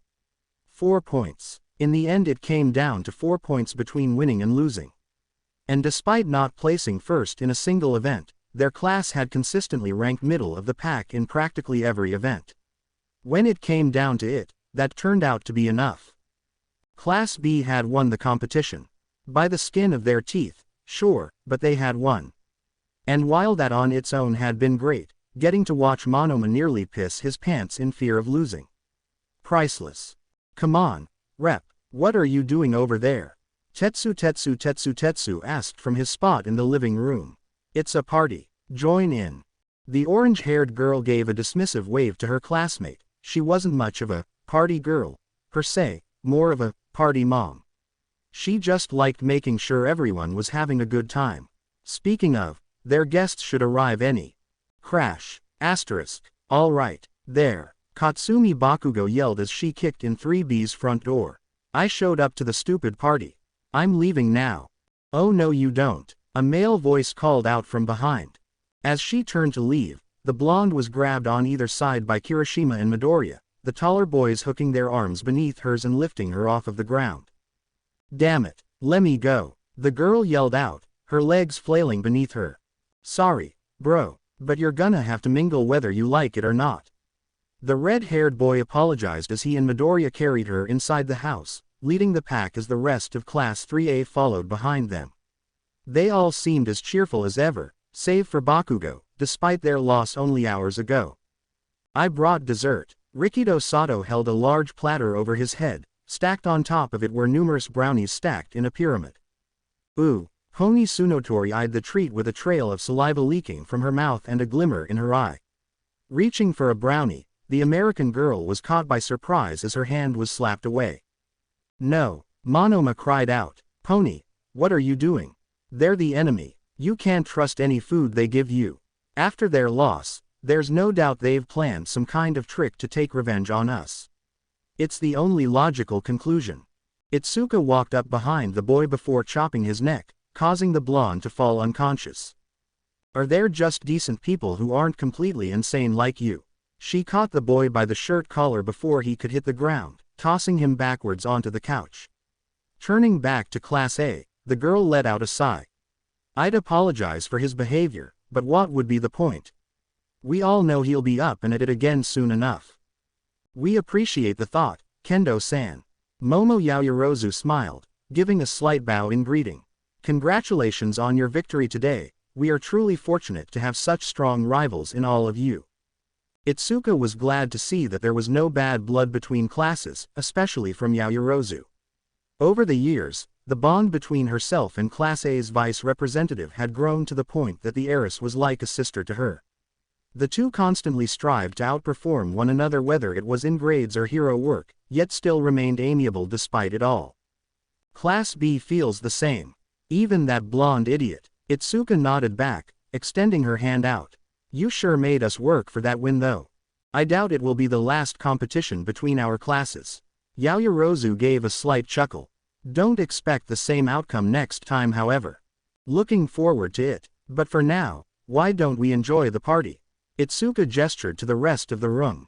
Right, the heiress nodded. The night proceeded, for the most part, without incident from there. Everyone chatted with one another cheerfully, telling jokes, recounting stories from their internships, and otherwise enjoying themselves. Someone brought out a dancing game to play on the dorm's television. Kirishima and Tetsu were facing off against each other fiercely to some quickly paced song. Most were partaking in the snacks, though Monoma steered clear of anything Class A had brought. Other than that, it was a fun, easygoing night. Until Setsuna spoke up. Alright guys, as the girl finished speaking to Reiko Yanagi, the green-haired girl floated her top half above everybody else to gather their attention. I think it's finally time we all address the elephant in the room. Everyone present turned to look up at her, their curiosity piqued. Most understood immediately, however a few of the others didn't catch on quite as quickly. From the corner of her eye, Itsuka watched as Shiozaki scoffed before leaving the common room, walking up the stairs and back to her bedroom. Before the competition today, we had ourselves a little wager. Setsuna continued, and I know our peers over in Class A aren't the type to back out of a deal. The girl gave a toothy grin. So how about it? I think it's time that we vote on who's going to become our class servant for the next month. Woo! The rest of class cheered, raising their drinks in celebration. Itsuka rolled her eyes, but half-heartedly raised her own cup. Okay, just so we keep things anonymous, right now Yanagi is passing out pens and slips of paper to everyone in Class B. Write down the name of who you're voting for, fold your slip, and pass it back to Yanagi, alright? And Class A, no peeking. As the girl finished speaking, a pen and paper floated in front of Itsuka, courtesy of their resident ghost girl. After a moment of hesitation, the orange-haired girl accepted the items. Consider our options, everyone. Monoma called out to the class. Use this as an opportunity to break their spirits. Choose their leader so that we may subjugate them to our whims. Make them suffer, so that they may never challenge us again. I vote that Monoma doesn't get a vote, Shiro stated as he raised his hand. Looking back down at her slip of paper, Itsuka considered her options. Yaoyorozu was a popular choice from what she had heard. A lot of the boys were planning to vote for her. She knew Awase had a huge crush on the heiress, and as much as she wanted to help her fellow classmate, she wouldn't subject her friend to all of the boys' perverted schemes for Awase's sake. A couple of other names had gotten thrown around, Todoroki and Bakugo among others, probably more so to simply see how they would react than any real desire to have them as a servant. But there was one name who was seemingly on everyone's mind. Midoriya. Practically all of the girls would be voting for him if Setsuna was to be believed. And true, having the world's most famous celebrity at her beck and call for a month sounded fun. The guy had been through enough, hadn't he? For each and every one of them, the past year, hell, the past 2 years had been exhausting. They were supposed to be training to be heroes in a controlled environment, and yet they found themselves thrusted into an unprecedented time of conflict so demanding that even the seasoned pros were throwing in the towel. And that had gone doubly so for Midoriya. Everywhere there was a villain attack or a sudden crisis, the boy had somehow found himself at the center of it, and yet he took it in stride, rising to meet every challenge before him. Didn't that earn him some kind of break? Making her decision, Itsuka left her paper slip blank. Holding it out in front of her, she watched as Reiko's quirk whisked all of the slips back into her hand. A few moments later, Setsuna stepped forward with the tallies in hand, an excited look on her face.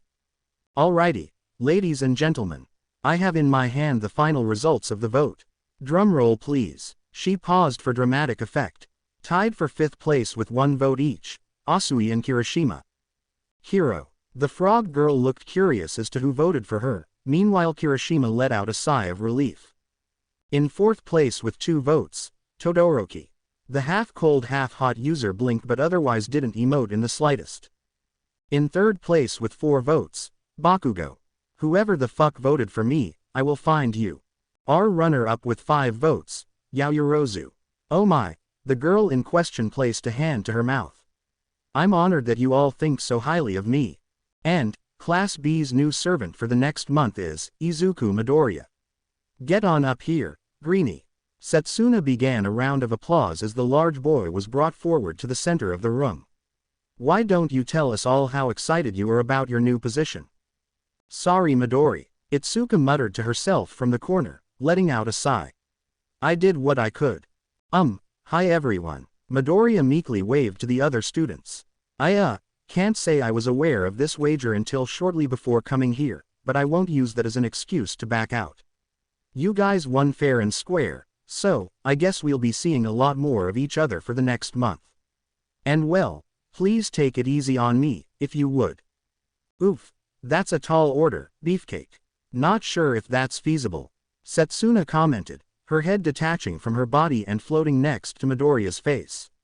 And our place is looking a little dirty after all this partying Sue. The girl's floating hands delivered a broom and dustpan into the boy's hands. I think it's time to show us your stuff, kid. Midoriya chuckled, rolling his eyes but accepting the items nonetheless. As he got to work picking up the various pieces of litter dotting the floor, the other partygoers quickly began to wind down for the night. Class A slowly began to file out the front door and head back to their own dormitory while many of Class B let out tired yawns, tired after their long first day. Monoma grinned evilly, intentionally tossed his garbage onto the floor which earned him a kick to the shin from Itsuka. Muttering a quick apology, the boy hobbled up the stairs and into his bedroom, safe from his terrifying class representative. Sorry about all of them. The tomboy bowed to Midoriya as he continued cleaning. By now they were the only 2 left in the living room. Itsuka began to assist with the cleanup, grabbing the dirty utensils left out and rinsing them in the sink. They certainly can't tell when a joke has gone too far. Don't even worry about it. The muscular boy replied as he dumped out the dustbin into a trash bin. It's all in good fun. Besides, this is probably a good reality check for me. Gotta be careful not to get a big head with the whole global celebrity thing and whatnot. Oh, are you famous or something now? I hadn't heard. The pair shared a laugh as they continued to clean. But seriously, you guys were amazing out there. Midoriya commented, everyone's been developing their quirks so much while I've been away. Oh please, Itsuka waved off the compliment. You could practically swat us all away with your little finger, Mr. All Might Jr. Next to you, we looked like children trying out our quirks for the first time. Midoriya paused his cleaning, turning to face Itsuka with a look of surprise and confusion.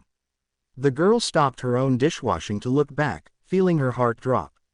Had she offended him? What had she said wrong? I don't think it looked that way at all. He replied, if anything, I was the one who looked like a child. You've all mastered your abilities to such an incredible degree, you did things out there that never even occurred to me were possible. Meanwhile I still haven't managed to fully wrest control over my quirk. Really? Didn't seem like that to me. Itsuka raised an eyebrow. I heard you were up to something like 45% power before you left. What are you at now? Izuku sheepishly rubbed the back of his neck. About 70. Really, I would have thought you'd be up to 100 by now. You grew so fast in our first year. Yeah well, back then I was fighting opponents stronger than me on a regular basis, and between fights I was training my quirk constantly. Between traveling, patrols, interviews, and all the other stuff I had to do, my schedule was hectic. I hardly had time for any training at all, and instead of overhauls and shigarakis, I mostly just caught purse snatchers and gunmen with the occasional nomu here and there. I did stop a runaway train one time though. The casual way that you just said that only further proves my original point. Itsuka crossed her arms. Last month I caught a villain whose quirk turned his snot into lava. That's been the highlight of my career so far. There's nothing to be ashamed of in that. Midoriya argued. It's good that things are slowing down a bit, don't you think? It's certainly better than the alternative. Yeah, of course. And don't get me wrong, slow or not, I'm still all in on being a hero. I don't know, I guess I just have regrets about not doing more. She shrugged. You saved the world, Midoriya. And you've continued saving the world for a year now. Meanwhile, the others and I spend half of our time as crossing guards or mall security. I've got my provisional license, my internship, I'm nearly graduated and yet, I don't feel very heroic. You aren't the only one. Midoriya muttered under his breath. Sorry, what was that? Nothing. The boy quickly replied before dumping another load of garbage into the bin. It looks like we're all done here. Thanks for all of your help. He gave a forced smile as he began to back away toward the door. I'm not too sure how this whole servant thing is supposed to work out, but I'm sure you guys will let me know about it tomorrow. Anyways, I should get going for the night. Thank you for the wonderful party. By the time he finished speaking, Midoriya was already out the door. What a strange guy. For their generation's best and brightest, he was still an odd little duckling. Well, maybe not so little anymore. Still though, Izuku liked him. Midoriya was kind and easy to get along with, and it didn't hurt that he was pretty easy on the eyes. If they actually ended up going through with the servant thing, having him around more could be fun. And while she didn't regret not voting for him, she was glad that he had ended up winning the majority of votes. It would only occur to Izuku later in bed that the math behind those votes didn't quite add up. To be continued. I hope you guys enjoyed this video. Please make sure to like and subscribe to the channel. Now we will see you in the next video.